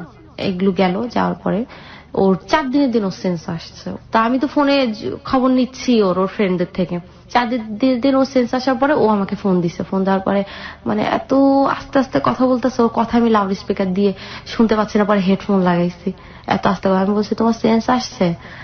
বলতেছে হ্যাঁ। আমাকে তুমি আসার সাথে সাথে আমার ফোন দিছো, তোমার আব্বু আসছে? কয় না আব্বু আছে, বাইরে আছে। আমি তাহলে তুমি মোবাইল পেলা কোথায়? ওই যে ভিতরে ওনাদের ফোন দিয়ে ফোন দিচ্ছে। তা আমি বলতেছি তোমার সাহস কত বড়? বলতেছে আমি তোমাকে একটু পরে ফোন দিচ্ছি, আমার মোবাইলটা যেন কোন ছোট ভাইয়ের কাছে আছে, নিয়ে ফোন দিচ্ছি। আমি তুমি আমাকে এখন ফোন দিতে গেছো কেন, তোমার এখন কেমন লাগতেছে জিজ্ঞেস করতে। বলতেছে তুমি কোথায়? আমাকে ঢাকায়। ঢাকায় আসছো তো হসপিটালে আসছো না? আমি বললাম যে না আসি না। ঢাকায় কেন আসছো? ভাবছো আমি মইরা যাবো এই জন্য আসছো? আমি কিন্তু তখন অনবরত কাঁদতেছিলাম। মানে আমার কেন জানি খুব কান্না পাচ্ছে যে your heart is melting, যে আমি বললাম আরো স্লিপিং পিল খাই ফেলাম। আমি বলতেছি যে আমি বললাম আর তুমি খাইলা, তুমি এটা একটা কাজ করলা। তো বলতেছে তুমি তো বললাম মইরা যেতে, এই জন্য মইরাই যাবো ভাবতেছি। তো ভাবলাম মইরাই যাবো, এখন মরতে দিল না। মনে হয় তোমার সাথে আমার বিয়েটা কপালে আছে, তো এই জন্য মনে হয় মরে আবার এই কথা, মানে বিয়ের কথা মুখ থেকে যাচ্ছে না, করবেই সে। This is amazing. প্রিয় শ্রোতা আপনাদেরকে তো তারপরে আমি বলতেছি যে তুমি আইসিইউতে থাকো, তোমার এই বিয়ের কথা কয় এই জন্যই তো খাইলাম, এইটা কি বাদ দিব বলো? তা আমি বলতেছি আচ্ছা তুমি ফোন রাখো, যাও তোমার আব্বু আম্মুকে ডাকাও, নার্স দিয়ে ডাকে কথা বলো। তো ও ফোনটা রাখলো। ঘন্টাখানেক পরে, এই 1 ঘন্টা পরে আমাকে আবার ফোন দিল ওর ফোন থেকে। আমি খালি বলতেছি তুমি কাজটা ঠিক করলা, এটা একটা কাজ করলা, তোমার একটা রেপুটেশনেরও তো ব্যাপার আছে। ও রাজনৈতিক ইতে সবাই জানলো কি ও হচ্ছে স্লিপিং পিল খেয়েছে, এটা জানেই নাই কেউ। সবাই জানলো যে ফুড পয়জনিং হয়েছে, স্লিপিং পিল খাইছে, এটা জাস্ট মানে খুব কাছের কয়েকজন জানলো, কারণ ওর তো একটা লিডার ইমেজ নষ্ট হয়ে যাবে ফলোয়ারদের কাছে, যে আসলে কেউ মানতে পারবে না। আমি যাকে লিডার মানবো সে নারী ঘটিত কোনো ব্যাপারে কিংবা তার হার্ট উইক হয়ে গেছে এবং সে কারণে সে স্লিপিং পিল খেয়েছে, তাকে নিজের জায়গা থেকে লিডার মানাটা খুব ডিফিকাল্ট হয়ে যাবে। এবং এটা লিডারদের আসলে অনেক কিছুই ছেপে যেতে হয়, গোপন করে যেতে হয়। ট্রু। এবং যার জীবনের গল্প আসলে আপনি শুনছেন, সে কোনো না কোনো ভাবে যে মানুষের কথা এখানে বলছে সে মানুষের সাথে জড়িত, এবং সে কিভাবে জড়িত সেগুলো এখন পর্যন্ত আপনারা বুঝতে পেরেছেন। আরো ভবিষ্যতে যতক্ষণ শুনবেন আপনারা ফাইনালি ওর সাথে ওর সম্পর্কটা আবিষ্কার করতে পারবেন। এবং উনি বেসিক্যালি জনির কথা এখানে আসছে। বাংলাদেশের দুটি শীর্ষ রাজনৈতিক দল যে কোনো একটি, আমরা কখনোই হ্যালো 8920 আমাদের রাজনৈতিক দলের নাম মেনশন করি না, বাট পরিচয় জানার জন্য একটু ধারণা দেবার জন্য বলছি, শীর্ষ রাজনৈতিক দুটো দলের যে কোনো একটির তিনি খিলগাঁও থানার সেক্রেটারি ছিলেন। ওকে, হ্যাঁ বলুন। তো তারপরে সুস্থ হয়ে বাসায় গেল। বাসায় যাওয়ার পরে যখন বের হইতে পারলো, বের হওয়ার পরে আমার সাথে দেখা হইলো। তো দেখা হওয়ার পরে আমি তো আমি তাকাই আছি, মানে ও এত শুকায় গেছে, এমন হয়ে গেছে, ওরে দেখে মনে হচ্ছে ওরা টোকা দিলে পড়ে যাবে। এখন ওর মুখে খালি ওই একই কথা, বিয়ে বিয়ে বিয়ে। মানে এখন আর কোনো প্রেমের কথা বলে না, আমি তোমাকে বিয়ে করবো ডিরেক্ট। হ্যাঁ। তারপরে আমি তো এখন ওকে বিয়ে করবো না, আমি বলতেছি না আমি তো বিয়ে করবো না। কেন বিয়ে করবো না? তাই আমি বললাম যে দেখো জনি, আমার এরকম, আমি তখন ওই নাজমুলের কথাটা তুললাম। আমার বলতে তুমি নাজমুলের কথাটা আমাকে বলো নাই। আমি বললাম এটা বলার মতো কোনো কারণ ছিল না, এটা যদি বলার মতো হইতো তাহলে আমি অবশ্যই তোমাকে বলতাম। তো এটা ওর সাথে ওর ফ্যামিলি রাজি না। আমাকে বলতেছে দেখো মনীষা, আমি তোমাকে একা একা বিয়ে করবো না, আমি তোমাকে বলবো না যে চলো কাজে অফিসে বিয়ে করে, আমি আমার ফ্যামিলি নিয়েই বিয়ে করবো তুমি যদি রাজি হও। তাই আমি বললাম যে জনি এটা কোনোভাবে সম্ভব না, তুমি রাজনীতি করো। আর আমার একে তো আমার ব্রোকেন ফ্যামিলি, আমি চাই আমি এমন একটা মানে বটগাছের নিচে যাই বসতে যেটা আমাকে সর্বক্ষণ ছায়া দিয়েই রাখবে। বলতেছে তো আমাকে কি তোমার এরকম লাগে, আমি কি তোমাকে ভালো রাখবো না? তো আমি বললাম হ্যাঁ রাখবা, হয়তো বা রাখবা, কিন্তু আমি কোনো রিস্কে যেতে চাই না। আমি ব্যাপারটা আমার সবার সাথে শেয়ার করলাম। আমার যে বেস্ট ফ্রেন্ড ছিল বাঁধন, নয়ন, ওদের সাথে শেয়ার করলাম। নয়নও বলতেছে দেখ মনীষা, জনি ভাই ভালো, সব দিক দিয়ে ভালো, কিন্তু ওই যে রাজনীতি করে এই জিনিসটাই বলতেছে। সবারই এক কথা। তো তারপরে এভাবে চলতে থাকে 2012 ফার্স্টের দিকে ও খুব নাসরবান্দা, বিয়ে করেই ছাড়বে। আমার নানির সাথে আমি ব্যাপারটা শেয়ার করলাম। তো আমার নানি বললো তাহলে একটা কাজ কর, তুই জনিকে বাসায় আসতে বলতাম, একটু কথা বলে দেখি। তারপর বাসায় আসতে বললো, তারপর জনির সাথে কথা বললো। আমার নানি বলতেছে যে দেখো জনি, তোমার তো আমরা আগে থেকেই চিনি, কিন্তু বিয়ের ব্যাপারটা তো এটা ছেলে খেলা না, আর তুমি বিয়ে করবা, তোমার ফ্যামিলি থেকে ব্যাপারটা কিভাবে নিবে এটাও কিন্তু একটা তুমি যদি তোমার ফ্যামিলিকে নিয়ে আসতে পারো, মনে করো অ্যারেঞ্জ ম্যারেজ যেভাবে হয় এরকম ভাবে যদি হয় তাহলে হয়তো আমরা দিতে পারি। তা আমার নানি বলতেছে যে মনীষা, ছেলেটা তোরে এত ভালোবাসে, অনেক কিছুই পাওয়া যায় জীবনে, কিন্তু এরকম ভালোবাসা কিন্তু জীবনে পাওয়া যায় না। Okay fine, this is a very good point. তারপরে ওর বাসায় ও জানাইলো, জানানোর পর ওর বাসা থেকে সত্যি না বলছে, কিন্তু ও ব্যাপারটা আমার কাছে বলতেছে না। মানে বুঝলাম না, মানে জানালো মানে কি জানালো? আমাকে বিয়ে করবে। হ্যাঁ, কিন্তু না করলো কেন? ওই যে ব্রোকেন ফ্যামিলি, আপনাদের ফ্যামিলি ব্রোকেন, এই কারণে ফ্যামিলি থেকে না করে দিল। ওকে, কিন্তু সেটা সে আপনার কাছে গোপন রেখেছে। আমি যে কোনো ভাবে আমি বলতে চাই তোমাদের বাসা থেকে না লোকজন আসার কথা, আসতেছে না কেন? তারপর বলতেছে আসবে, একটু দেরি হবে, এই বোঝো না, মুখ দিয়ে বললে তো আসা হয় না, একটু গোছাইতে হয় না সবকিছু, আসবে। এবং ইনফ্যাক্ট আপনাকে বলবেও না, কারণ এত কষ্টের পর আপনি রাজি হয়েছেন। না হওয়ার পেছনের কারণটা হচ্ছে নাজমুল, বিকজ নাজমুলের সাথে প্রেম করার পর নাজমুলের ফ্যামিলি কিন্তু না করে দিয়েছে, just because of you belongs to the broken family. So ওই জায়গাটি থেকে একই কথা যদি আপনি জনির কাছ থেকেও শোনেন, তাহলে যতটুকু এগোচ্ছিল ততটুকু পিছিয়ে যাবেন। সেই কারণেই জনি এটা বলেনি, খুব স্বাভাবিকভাবেই সেটা সম্ভব। ও চাচ্ছিল ও যেভাবে পারুক ও ফ্যামিলি ম্যানেজ করে নিয়ে আসবে। আচ্ছা, এই জন্য আমার কাছে ব্যাপারটা মানে গোপন করতেছিল, যে আমি গোপন করে যাই, যাকে এভাবে আমি ম্যানেজ করে তো নিয়ে যাবই। ওকে। তো এরপরে আমি ওর এক ফ্রেন্ডের থেকে হঠাৎ করে শুনে ফেলি, ওর এক ফ্রেন্ড হাসতে হাসতে আমাকে বলে ফেলে, কিন্তু ওর ফ্রেন্ডও বুঝতে পারে নাই যে আমাকে বলে ফেললে এটার রিয়াকশন এত বেশি হয়ে যাবে। ওকে, প্রিয় জানতে পেরেছেন। তারপর আমি ওকে ফোন দিলাম, আমি ফোন দিয়ে জিজ্ঞেস করলাম যে তুমি কথাটা আমাকে বললা না কেন, তোমার ফ্যামিলি থেকে নাকি না বলে দিচ্ছে। তোমাকে কে বলছে? আমি বলছি যেই বলুক, তুমি বললা না কেন আমাকে? না তো বলে নাই। এরকম তো একটু হয়েই থাকে, পছন্দের কথা শুনলে বাবা মারা একটু রিয়াক্ট করে। আমি বললাম রিয়াক্ট করেনি, তারা তো টোটালি নাই বলে দিচ্ছে। বললো কি যে দেখো মনীষা, রাজি হয় নাই তো কি হয়েছে, আমি যেভাবে হোক আমি ম্যানেজ করব, তুমি একটু জাস্ট ওয়েট করো, একটু ধৈর্য ধরো, আমি 1 মাসের ভিতরে যেভাবে হোক ম্যানেজ করবো, এটা তুমি আমার উপর ছাড়ো। আমি তো বলতেছি না, আমি তো তোমাকে এই কারণেই করতে চাইছি, বলছি যে না এটা হবে না, এটা কখনো সম্ভব না, কিন্তু তুমি তো জোর করে, আমি তো বলি নাই যে আমি তোমার সাথে প্রেম করবো, আমিও তোমাকে বলি নাই যে আমি তোমাকে বিয়ে করবো, তুমি বলছো সবকিছু। তো এখন এরকম ঝামেলা হচ্ছে কেন? বলছে তুমি আমাকে 1 মাস সময় দাও, 1 মাসের ভিতরে আমি সব ঠিক করে ফেলবো।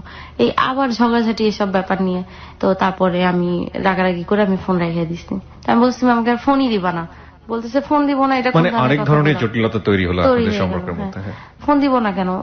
তুমি ফোন দিবা কেন যেখানে এত বড় সমস্যা হয়ে গেছে? আমি বলছি যে সেকেন্ড টাইম আপনার জন্য এটা সেকেন্ড টাইম। হ্যাঁ, আমি বলছি যে এখানে একটা প্রবলেম হইতেই পারে, তুমি কেন তাহলে রিস্ক নিতে গেলে? আমি তো বললামই।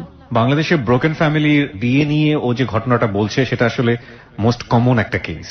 হ্যাঁ, মেয়ে যতই ভালো হোক না কেন, যতই গুণে গুণান্বিতা হোক না কেন, শুধু একটা পরিচয় তার সম্পর্ক ভেঙে যাবার জন্য যথেষ্ট, সেটা হচ্ছে মেয়ে ব্রোকেন ফ্যামিলির। ছেলের ক্ষেত্রে এটা তেমন একটা মেজর করে না। ইনফ্যাক্ট বাংলাদেশে বিয়ের ক্ষেত্রে পুরুষতান্ত্রিক সমাজে ছেলের ক্ষেত্রে তেমন কোনো কিছুই ম্যাটার করে না, কিন্তু মেয়েদের ক্ষেত্রে বিষয়টা খুব বেশি ম্যাটার করে। এবং ও যেটা বলছে সেরকম এক্সপিরিয়েন্স অনেকেরই আছে। বুঝতেই পারছেন যে আসলে কি বোঝাতে চাচ্ছে, বলুন তারপর। কারণ এটার কখনোই সম্ভব না।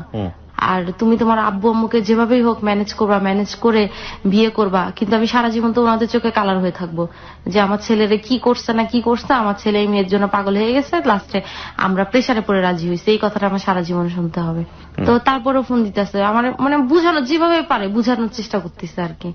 তা আমি তো কোনোভাবে মানতেছি না, আমি কথা বলতেছি না। ওর ফ্রেন্ডদের মাসুম ভাই, তন্ময় ভাই, ওনাদের পাঠাইলো আমার কাছে, ওনারা আমাকে বুঝাচ্ছে, দীপু ভাইয়া ওনারা বুঝাচ্ছে না এটা আর কোনোভাবে সম্ভব না। আমি তো এমনিতে রাজি ছিলাম না, ও রাজনীতি করে, তারপরে আবার এরকম একটা ব্যাপার, এটা সম্ভবই না। আপনারা বাদ দেন, ওর সাথে আমার যে সম্পর্ক ছিল ফ্রেন্ডশিপ, ওরকম ফ্রেন্ডশিপই থাকবে সারা জীবন, কোনো সমস্যা নেই, কিন্তু আর বাড়ার দরকার নেই। কিন্তু ও তো নাসরবান্দা, ও তো আমার পিছ ছাড়ে না। তো আমি আবার কুমিল্লা চলে গেলাম। এরপরে ও কুমিল্লা গেল, আমার রুমমেটদের সাথে কথা বলতেছে, হোস্টেলের সামনে যায় দাঁড়ায় থাকে, আমি কখন বের হব, তো কলেজের সামনে দাঁড়ায় থাকতো। তো এরপরে বলছে তুমি আশ্চর্য ব্যাপার, তুমি ওর সাথে না রাখো, বিয়ে না করো, অ্যাটলিস্ট ফ্রেন্ডশিপের সম্পর্কটা তো রাখবা। আমি বললাম না, তোমার সাথে আমি আর কোনো সম্পর্কই রাখবো না, দরকারই নেই। এর মাঝখানে কিন্তু নাজমুল আমাকে ফোন দেওয়া বাদ দিত না, নাজমুল কিন্তু আমাকে ফোন দিতই। তারপরে আমার মানে টোটালি ব্যাপারটার উপর একটা কেমন যেন একটা হয়ে গেছে। এভাবে যাইতে মনে করেন 2012 অক্টোবর পর্যন্ত চলে গেছে। অক্টোবর গেল, নভেম্বরের ফার্স্টের দিকে ওর সাথে আবার আমার মানে, তবে ওর সাথে আবার যোগাযোগ কখনো বন্ধ হতো না। 25 দিন 26 দিন গেছে, 1 মাস কখনো পার হতো না। আমি একটা ফোন দিতাম, আমি ওর একটা খবর দিতাম, বা কোনো হরতাল হচ্ছে বা কোনো জায়গায় আমি গ্যাঞ্জামের কথা শুনলাম, বা ওর এরিয়ায় আমি কোনো কিছু শুনলাম, অবরোধের কথা শুনলাম, আমি ওকে ফোন দিতাম না, কিন্তু ওর ফ্রেন্ডকে ফোন দিতাম। ফোন দিয়ে একটাবার খবর নিতাম, ভাইয়া জনি কি ঠিক আছে? আপনি ওকে ডিনাই করতেন, ওকে সরাসরি ডিনাই করতেন, বাট আপনি পরোক্ষভাবে ওর খোঁজ খবর রাখতাম। বা ও তাই করতো, আমার রুমমেটকে, আমার কাজিন ফোন দিয়ে খবর নিত যে আমার কি খবর। এর মাঝখানে ওর সাথে আমার যখনই ফোনে কথা হতো, ও খালি বিয়ের কথা বলতো, যখনই ফোন কথা হতো বিয়ের কথা বলতো, আর আবার এই যে ঝগড়া শুরু হয়ে যেত।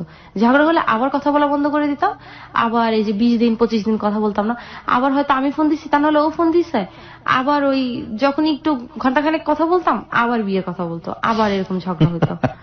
আবার মাঝে মাঝে রাইগা যায়, বলতো কি তোর আমি তুলে নিয়ে যাই বিয়ে করবো, তোর আমি তুলে নিয়ে যায় টানা 3 দিন আটকে রাখলো, তুই বাধ্য হবি আমার বিয়ে করতে। আমি তুই কেমন ছোট লোক মাইন্ডের ছেলে, তুই চিন্তা করতে আমার তুলে নিয়ে যাও, চিন্তা করতে পারছো আমার কষ্টকে 3 দিন আমার আটকায় রাখবি। মানে ও তো এগুলো রাগে বলতো, আসলে কিন্তু ও ইচ্ছা করলে আমাকে তুলে নিয়ে যাইতে পারতো, সেটা সত্যি কথা। মানে পলিটিক্যাল পাওয়ার, হ্যাঁ, কিন্তু ও কখনোই এই ধরনের কাজ করেনি। তবে ও যে কাজ করছে সেটা হচ্ছে ও আমার উপর সবসময় নজর রাখার জন্য একটা ছেলে রাখছিল। একটা জিনিস বুঝতে পারছি যে আপনি যত বেশি ওকে না করছেন তত বেশি ওর আগ্রহ বাড়ছে। এটাই হয় সম্পর্কের ক্ষেত্রে, এই না জিনিসটা তীব্রভাবে আগ্রহের তৈরি করে, এবং এটা কতটা ভয়াবহ হতে পারে যে না শুনেছে সে খুব ভালোভাবে এটা জানে। ওকে, যাই হোক, হ্যাঁ বলুন তারপর। আবার কথা হয় এরকম বারবার, তো এরকম চলতেছে। নভেম্বরের ফার্স্টে আমি ওকে ফোন দিলাম, ফোন দিয়ে আমি বললাম কি খবর টবর নিচ্ছে, তো আমি বলতেছি আমি তো এরকম বিয়ে করে ফেলবো, বাসা থেকে তো এরকম বিয়ের কথা বলতেছে। বলছে তুমি রাজি? আমি বললাম হ্যাঁ রাজি হবো না কেন, বাসা থেকে দিলে নিশ্চয়ই সবকিছু জানে শুনে বিয়ে করবে সে। তুমি অন্য কাউকে বিয়ে করতে পারবে, আমাকে বিয়ে করতে পারবে না, আমি কি হয়ে গেছি? তুমি রাজনীতি করো, আমার লাইফের কোনো সিকিউর থাকবে না, তারপর তোমার ফ্যামিলি রাজি না, কি দরকার? বলার পরে ও আমার বাসায় ফোন করছে, বাসায় ফোন করার পরে আম্মু বলছে ওকে দেখা করতে। তারপর আম্মু বললো যে হ্যাঁ সত্যি ওর জন্য বাসা থেকে বিয়ে টিয়ে দেখতেছি, এরকম 2-1 জায়গায় কথা হয়েছে, যেটা বেটার হয় দিয়ে দেবো। তারপর ও বলতেছে আন্টি অন্য কোথাও দিবেন, তাহলে আমার কি সমস্যা? বলছে বাবা তুমি তো রাজনীতি করো বাবা, এটা তো কোনো একটা লাইফ হলো, বলো এখনকার বাংলাদেশের যে অবস্থা, আমাদের দেশে কিভাবে কি সম্ভব?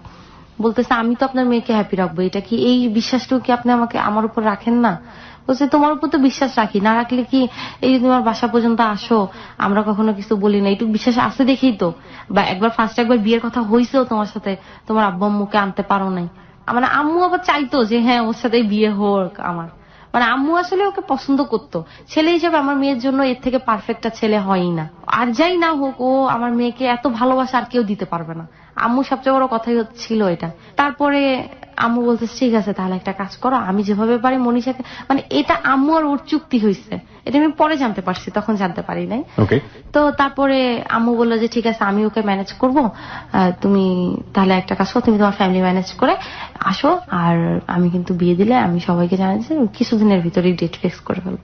ও তারপর বাসায় এবার বাসায় রাজি হয়ে গেছে ওর ফ্যামিলিতে। হ্যাঁ ওর ফ্যামিলি থেকে। তো তারপরে ওর আম্মু বললো ঠিক আছে তাহলে ডেট কবে কি হয় তাই তাহলে কর।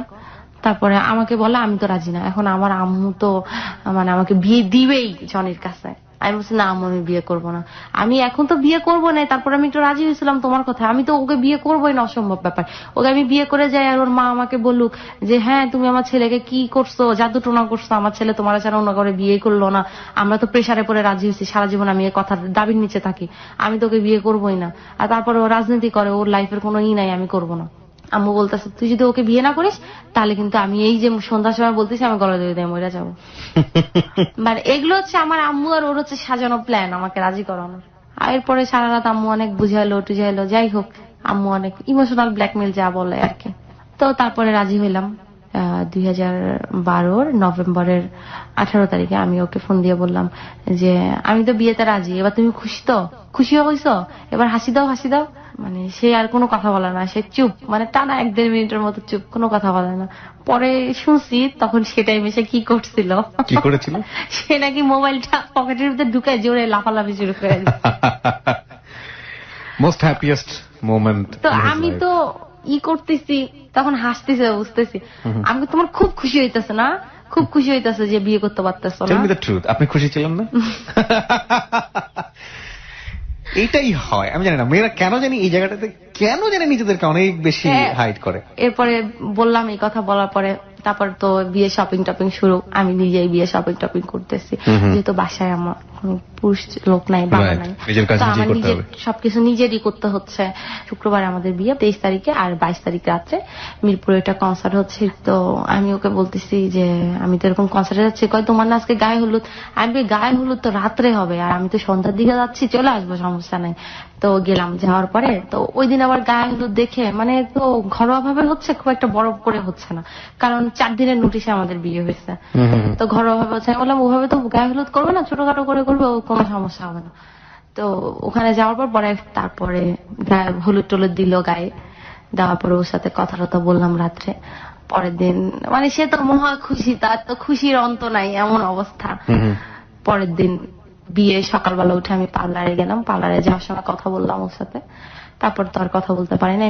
তারপর তো সেই বিয়ে মহেন্দ্র খন যা ভাবছিলাম আর কি। তারপরে এখন আমার খুব ইচ্ছা করতেছে আমি যাই ঘেটে যাই দাঁড়াই, সবচেয়ে মজার ব্যাপার হচ্ছে এটা, জামাই ধরে যে টাকা নেই, কারণ আমি জানি ও হচ্ছে চরম ও তো ওর ফ্রেন্ডরা তো আরো অনেক চালাক, আহারে আমার কাজিন গুলার তো ঠকাই দিবে, এগুলো তো কথা বলতে পারবা না, এগুলো ঠকাই দিবে, মানে পারলে আমি উঠা যাই, এরকম অবস্থা। তো তারপরে কাজী বিয়ে পড়াইতে আসলো। এখন মানে এতক্ষণ আমি এত হাসতেছিলাম, ওর সব ফ্রেন্ডরা এসে গেলে আমার দেখতে থাকে কি হইলা তো রাজি শেষমেশ না, এত কিছু শুধু শুধু আমার ফ্রেন্ডরা নাকে দড়ি দিয়ে ঘুরাইলা, আমি খালি হাসতেছি, মানে সবাই পরিচিত, অপরিচিত তো কেউ নাই। তো কাজী আসলো যখন বিয়ে পড়াইতে, কাজী যখন কবুল বলতে বলছে, মানে তখন কেন জানি বুঝলাম না এত কান্না আসতেছে, বুক ফেটে কান্না চলে আসতেছে, মানে আমি আর তো কবুল বলতে পারতেছি না। তো এরপরে বিয়ে হলো, খাওয়া দাওয়া শেষ করলাম, তো তারপর বিদায়ের সময় আসলো, বিদায়ের সময় যা হয় আর কি, কান্নাকাটি, most pathetic part of marriage. এই কান্নাকাটির পর্ব শেষ, গাড়িতে উঠলাম, উঠে মিরপুর থেকে খিলগাঁও আসলাম। তো এই বাসায় যা ফর্মালিটি যা থাকে আর কি, তো সব হলো। এরপরে রুমে গেলাম, রুমে যাওয়ার পর আমার চুল নিয়ে মহা বিপদে পড়া, স্প্রে করা চুল, চুল তো খুলতে পারি না। পরে তেলের বোতল একটা নিয়ে অর্ধেক রাত পর্যন্ত ও আর আমি মিললাম, আমার চুলই খুললাম।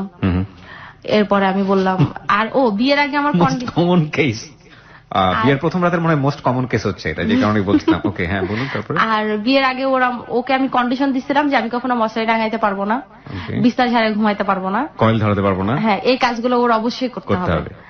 তো অর্ধেক রাত পর্যন্ত চুল খুললাম, এরপর আমি ওয়াশরুমে গেলাম। আমি বললাম আমি ওয়াশরুমে যেতে চাইছি, যেন দেখি মশারিটা তুমি সবকিছু ঠিকঠাক করে ফেলছো।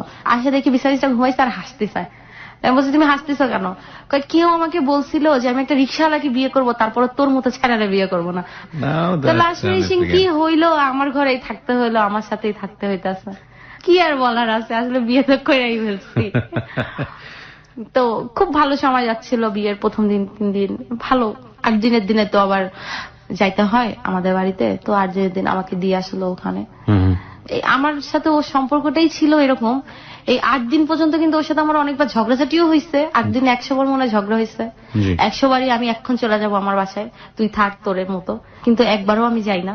এরকমই চলতেছে।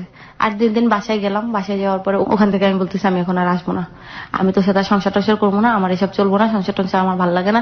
হ্যাঁ, তোর বাসায় যাই, আমার এত কাজকর্ম করা লাগে, আমার কাজকর্ম করতে ভালো লাগে না, আমার সকালবেলা নাস্তা বানাইতে ভালো লাগে না, দুপুরবেলা রান্না করতে হয়, আমি এসব কিচ্ছু করতে পারবো না, আমার হোস্টেল লাইফই ভালো রে বাবা, আমার বুয়া এসে খাবার দিয়ে যায়, আমি খায়া প্লেটে ডাইনিং এ রেখে আছি, বুয়া ধুয়ে ফেলে, আমার এটা ফেলা, তুমি আমার ডিভোর্স দিয়ে দাও এক্ষুনি, এই মুহূর্তে দিয়ে দাও, আর আমার কাবিনের টাকা আমারে দিয়ে দাও, আর কাবিনের টাকা শেষ হয়ে গেলে আবার তোমার ফোন দিয়ে জানাবো না, বাকি টাকা পাঠাই দিও, বউ হয়েছে তো খরচ দিবো না, ডিভোর্স দিয়ে দিলে আমার খরচ কিসের? অনেক কথা কথা আমি খালি বলতাম যে ডিভোর্স দিয়ে দাও আর আমার কাবিনের টাকা আমাকে দিয়ে দাও। OMG। ওকে, তো ইট ওয়াজ ফান বেসিক্যালি। হ্যাঁ হ্যাঁ, না সিরিয়াসলি। আর দিন এই কথা বলতেছি, ও বলতেছে দেখো মনীষা, সংসার লাইফ তো এরকমই হয়, একটু মানায় নেওয়ার চেষ্টা করো না, কি করো, মানে ও আমাকে বোঝানোর চেষ্টা করতো। ওর আসলে সবচেয়ে বড় গুণ যেটা ছিল সেটা হচ্ছে ধৈর্য। অনেক বেশি ধৈর্য, অনেক ধৈর্য ছিল। আমি ওর সাথে এত এইটা বলতাম ওইটা বলতাম, এত খারাপ ব্যবহার করতাম, কিন্তু ও সহজে রাগ করতো না। ও আমাকে খালি বুঝাইতো। এটা খুবই ভালো গুণ একটা মানুষের জন্য, খুবই ভালো গুণ। একটা জিনিস যেটা বুঝি এই ছোট জীবনে বা এত জীবনের গল্প শোনার পরে, রাগটাকে কন্ট্রোল করতে পারা হচ্ছে সর্বোত্তম গুণের মধ্যে একটা, কিন্তু কতক্ষণই বা পারা যায়। হ্যাঁ, বারবার টেম্পারিং করলে একটা সময় হবেই। তারপরে এই 2 দিন থাকলাম ওখানে, এরপরে আমাকে আবার ওদের বাসায় নিয়ে আসলো। তারপর আমি আবার কুমিল্লা গেলাম, ফাইনাল পরীক্ষাটা দিলাম, দিয়ে চলে আসলাম। তো এপ্রিল মাসে 4 তারিখে দুপুরবেলা ওর সাথে আমার কি নিয়ে যেন ঝগড়া হয়েছে, মানে এমনিতেই হয় ছোটখাটো ব্যাপার নিয়ে, মানে সিরিয়াস ঝগড়া হইতো না, খুনসুটি লেগেই থাকতো। তো এরকম ঝগড়া করতে করতেই আমি আবার ঘুমাই গেছি। ঘুমটা একটু ভাঙছে, দেখি কি ও আমার পাশে নাই। আমি বলি কি ব্যাপার, ও কি ঘুমাইলো না? তারপর আমি বাথরুমের দিকে তাকাই, দেখি না, ও বাথরুমেও নাই। আমি ভাবলাম যে হয়তো বা ড্রয়িং রুমে বা ডাইনিং এ আছে, ড্রয়িং রুমে হয়তো বসে টিভি দেখতেছে। একটু পরে দেখি আমার মানে শ্বশুরের ফোনটা বাজে উঠছে। তারপর আমার শ্বশুর লাফ দিয়ে খাটের থেকে নামছে, মানে নামাটা না কেমন যেন অস্বাভাবিক মনে হলো। তারপর আমাকে বলতেছে মনীষা মনীষা তুমি কি ঘরে আসছো? আমি বললাম হ্যাঁ আব্বু, কি হয়েছে? আমি এবার তাড়াতাড়ি করে দৌড়াই গেছি। আমি বললাম কি হয়েছে? বলছে এরকম তো জনি অ্যারেস্ট হয়ে গেছে। বিয়ের কতদিন পরে এটা? নভেম্বরের 23 তারিখে বিয়ে হলো, আর এপ্রিলের 4 তারিখে অ্যারেস্ট হলো। ওকে। অ্যারেস্টের কথা শুনে আমি চুপ হয়ে যাই, মানে আমার লাইফে এটা ফার্স্ট এরকম। এর আগে কি জনি কখনো অ্যারেস্ট হয়েছিল? তাকে জিজ্ঞেস করেছিলেন কিনা? হ্যাঁ, এর আগে হয়েছিল? কখনো হয়নি। কখনো হয়নি না, এটাই ফার্স্ট। ওকে। তো আমি শুনে তো শকড। তো আমার শ্বশুর আমার দিকে তাকাইছে, মানে আমার শ্বশুর ভাবতেছে যে ও এখন কি করবো, চিৎকার চেঁচামেচি করে কান্নাকাটি করে নাকি, মানে ওর লাইফে এটা ফার্স্ট। একটা হচ্ছে যে আপনাকে নিয়েও চিন্তা করছে, ছেলে তো অ্যারেস্ট হলো for the first time, because say politics করে, এটা হতেই পারে সিচুয়েশনাল, মানে তাদের কাছে এটা নরমাল ব্যাপার, যেটা হইতেই পারে। আপনার রিঅ্যাকশনটা কি হয় সেটার জন্য ওয়েট করছি। হ্যাঁ, মানে চুপ করে আমি আমার রুমে গেলাম, যে দরজাটা লাগাই দিয়ে চুপ করে বসে আছি। কান্না আসতেছিল, যখন আমার কান্নার থেকে এখন যে কাজগুলো করতে হবে এগুলো তো করতে হবে। তো বিয়ের পরেও আমাকে বলেই দিছিল যে আমি অ্যারেস্ট হলে তুমি কি কি করবা, মানে ও আমাকে টোটালি মানে মেন্টালি প্রিপারেশন যেভাবে নেওয়ার দরকার ও আমাকে এইভাবে বলেই গেছে। আমি যেসব জায়গায় ফোন দেওয়ার দরকার বিভিন্ন জায়গায় ফোন দিলাম, যে আসলে কি ওকে থানায় নিয়ে গেছে কিনা, কারণ গুম করার সম্ভাবনা বেশি থাকে এই ধরনের নেতাদের। তো আমি যেখানে ফোন দিয়ে শিওর হলাম যে ভাইয়া দেখেন ওকে, ওর লিডারদের আর কি, যে ওকে থানায় নেওয়া হয়েছে কিনা আমাকে কনফার্ম করেন। তারপর আমাকে কনফার্ম করলো যে হ্যাঁ ওকে থানায় নেওয়া হয়েছে। আমি তাড়াতাড়ি রেডি হয়ে থানায় গেলাম। থানায় গেছি, এখন আমাকে তো দেখা করতে দিবে না, আমিও তো নাসরবন্ধ, আমি দেখা না করে আসবো না। ওসি তো বলতে চায় আরে আমরা আসামি নিয়ে আসছি কিছুক্ষণ আগে, এখনই আপনি দেখা করতে আসবেন? কি আসামি, কি একদম কি হয়ে গেছে? হ্যাঁ, এতক্ষণের মধ্যে 10-15 জন দেখা করতে চলে আসছে আসামির সাথে। আমি বলতেছি আমি ওর ওয়াইফ, এতক্ষণ কে আসছে জানি না, আমি দেখা করেই যাবো। তারপরে ওসি তো বুঝতেছে যে মেয়ে তো আসলে নাসরবান্ধা দেখা না করে যাবে না। লাস্টে ওসি একটা কনস্টেবল দিয়ে আমাকে ওর কাছে পাঠাইলো, ও আমি দেখা করতে গেছি। ও আমাকে দেখে আমি কি কান্না করবো, আমাকে দেখে ওই কান্না করতেছে। মানে ও কান্না করতেছে যে ও তো খালি এই জিনিসই ভয় পাইতো, আমাকে বিয়ে করলো 4 মাসের মাথায় এটাই হইলো, অ্যারেস্ট হয়ে গেল। হ্যাঁ, অ্যারেস্ট হয়ে গেল। কান্না করে আমার হাত ধরে খালি বলতেছে তুমি কান্নাকাটি করো না, কান্নাকাটি করবা না। আমি কি কান্দতেছি তুমি? আমি হাসতেছি, কিন্তু সত্যি আমি তখন হাসতেছিলাম। আমি আসলে ইচ্ছা করে হাসতেছিলাম যাতে ও স্বাভাবিক থাকে। হ্যাঁ, তো তুমি কান্নাকাটি করতেছো কেন? এটা কান্নার কি হয়েছে? আরে রাজনীতি করো, অ্যারেস্ট হো ভাই, এটা নর্মাল ব্যাপার, এটা কোনো ব্যাপার না। আমার কাছে বলতেছে যে মনীষা তুমি আমরা মাফ করে দিও মনীষা।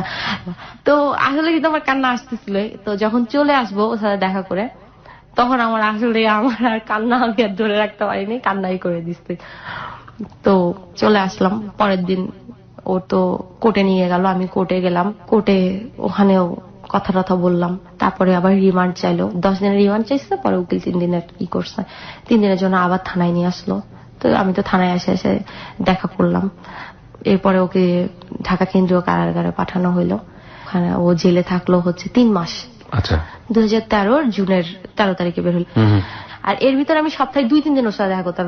এর ভিতরে ঝড় হোক, বৃষ্টি হোক, আমার গায়ে জ্বর হোক, আমার এদিকে স্যালাইন লাগাই রাখছে পর্যন্ত। আমি রাত্রে স্যালাইন লাগিয়েছে, সকালবেলা আমি খুলে ক্যানুলাটা লাগানো, আমি ক্যানুলা লাগা অবস্থায় আমি জেল গেট গেছি ওর সাথে দেখা করতে। তা আমি যাই হাত এরকম নিচে ঝুলাই রাখতাম, হাত তো ই করতাম না যে আমার হাতে ক্যানুলা লাগানো। চলে যাওয়ার সময় ও খেয়াল করতো কি ব্যাপার, এই আবার ডাক দিত, এই মনীষা দাঁড়াও দাঁড়াও দাঁড়াও। এদিকে আবার ঘুরে আসতাম, কি হয়েছে? তোমার হাত দেখি। আমি আমার হাতে কি? তুমি হাত উঁচু করো, তুমি হাইটা যাওয়ার সময় আমি দেখলাম তোমার হাতে সাদা সাদা, এটা কি? পরে তো নাসর মন্দা হাত উঁচু করতাম। পরে তো আবার কান্নাকাটি করতাম। ওই যে দৌড়াদৌড়ি যে করতাম কোর্ট জেলখানা, আমি দুর্বল হয়ে গেছি। তো ও তো এগুলো নিয়ে খুব কান্নাকাটি করতো, ও কানতো, আমিও কান্নাকাটি করতাম। তো এরপরে জামিন হলো, জামিন হওয়ার পর ও সোজা মিরপুরে চলে গেল আমাদের বাসায়।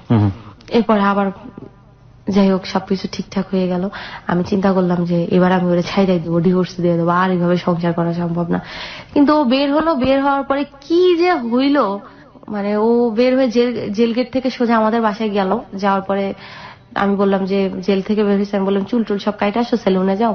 সেলুন থেকে আসার পরে ও আমাকে জড়ায় ধরার পরে কি যে হইল, মানে আমি ডিভোর্স দেওয়ার যে এতদিন চিন্তা করলাম, মানে আমার সব চিন্তা মনে হয় সব চলে গেল, আর ডিভোর্স দিতে পারলাম না।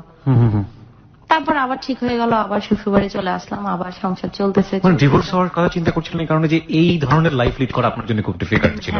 বিকজ একে তো আপনি যে কোনো কিছু দেখলে নার্ভাস হয়ে যেতেন, সেই ছোটবেলা থেকে এই প্রবলেমটা আছে। এবং একই সাথে যেহেতু এরকম একজন নেতার সাথে বা একজন রাজনৈতিক নেতার সাথে আপনার সংসার জীবন, ভবিষ্যৎ জীবনের কথা চিন্তা করে আপনি এরকম একটা সিদ্ধান্ত নিচ্ছিলেন। হার্ডেস্ট রিয়েলিটি, প্রিয় শ্রোতা, যে ফিলিংসটা থাকে মনের মধ্যে, কিন্তু ফিলিংস এর পাশাপাশি আমাদের ব্রেনের একটা সাইড কিন্তু সবসময় লজিক নিয়ে চিন্তা করে। Logic most of the cases feelings এর কাছে পরাজিত হয়। যাই হোক, শুনি তো তারপরে তো আবার ঠিক হয়ে গেল।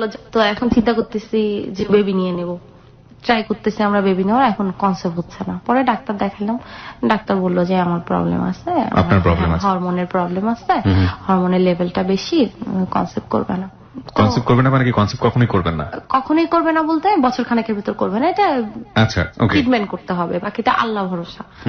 কিন্তু আল্লাহর কি ইচ্ছা যে আমি ওষুধ খাওয়ার 2 মাসের ভিতরই আপনি কনসেপ্ট করলেন। হ্যাঁ, ওকে। তো তারপরে ও আবার অ্যারেস্ট হইলো। আবার অ্যারেস্ট হয়ে গেল? ওকে। এটা হচ্ছে অক্টোবরের দিকে 2014। তখন কি রাজনৈতিক পরিস্থিতি আসলে খুব খারাপ ছিল? ইনফ্যাক্ট আপনারা সবাই জানেন যে বাংলাদেশের সেই সময়কার রাজনৈতিক পরিস্থিতি।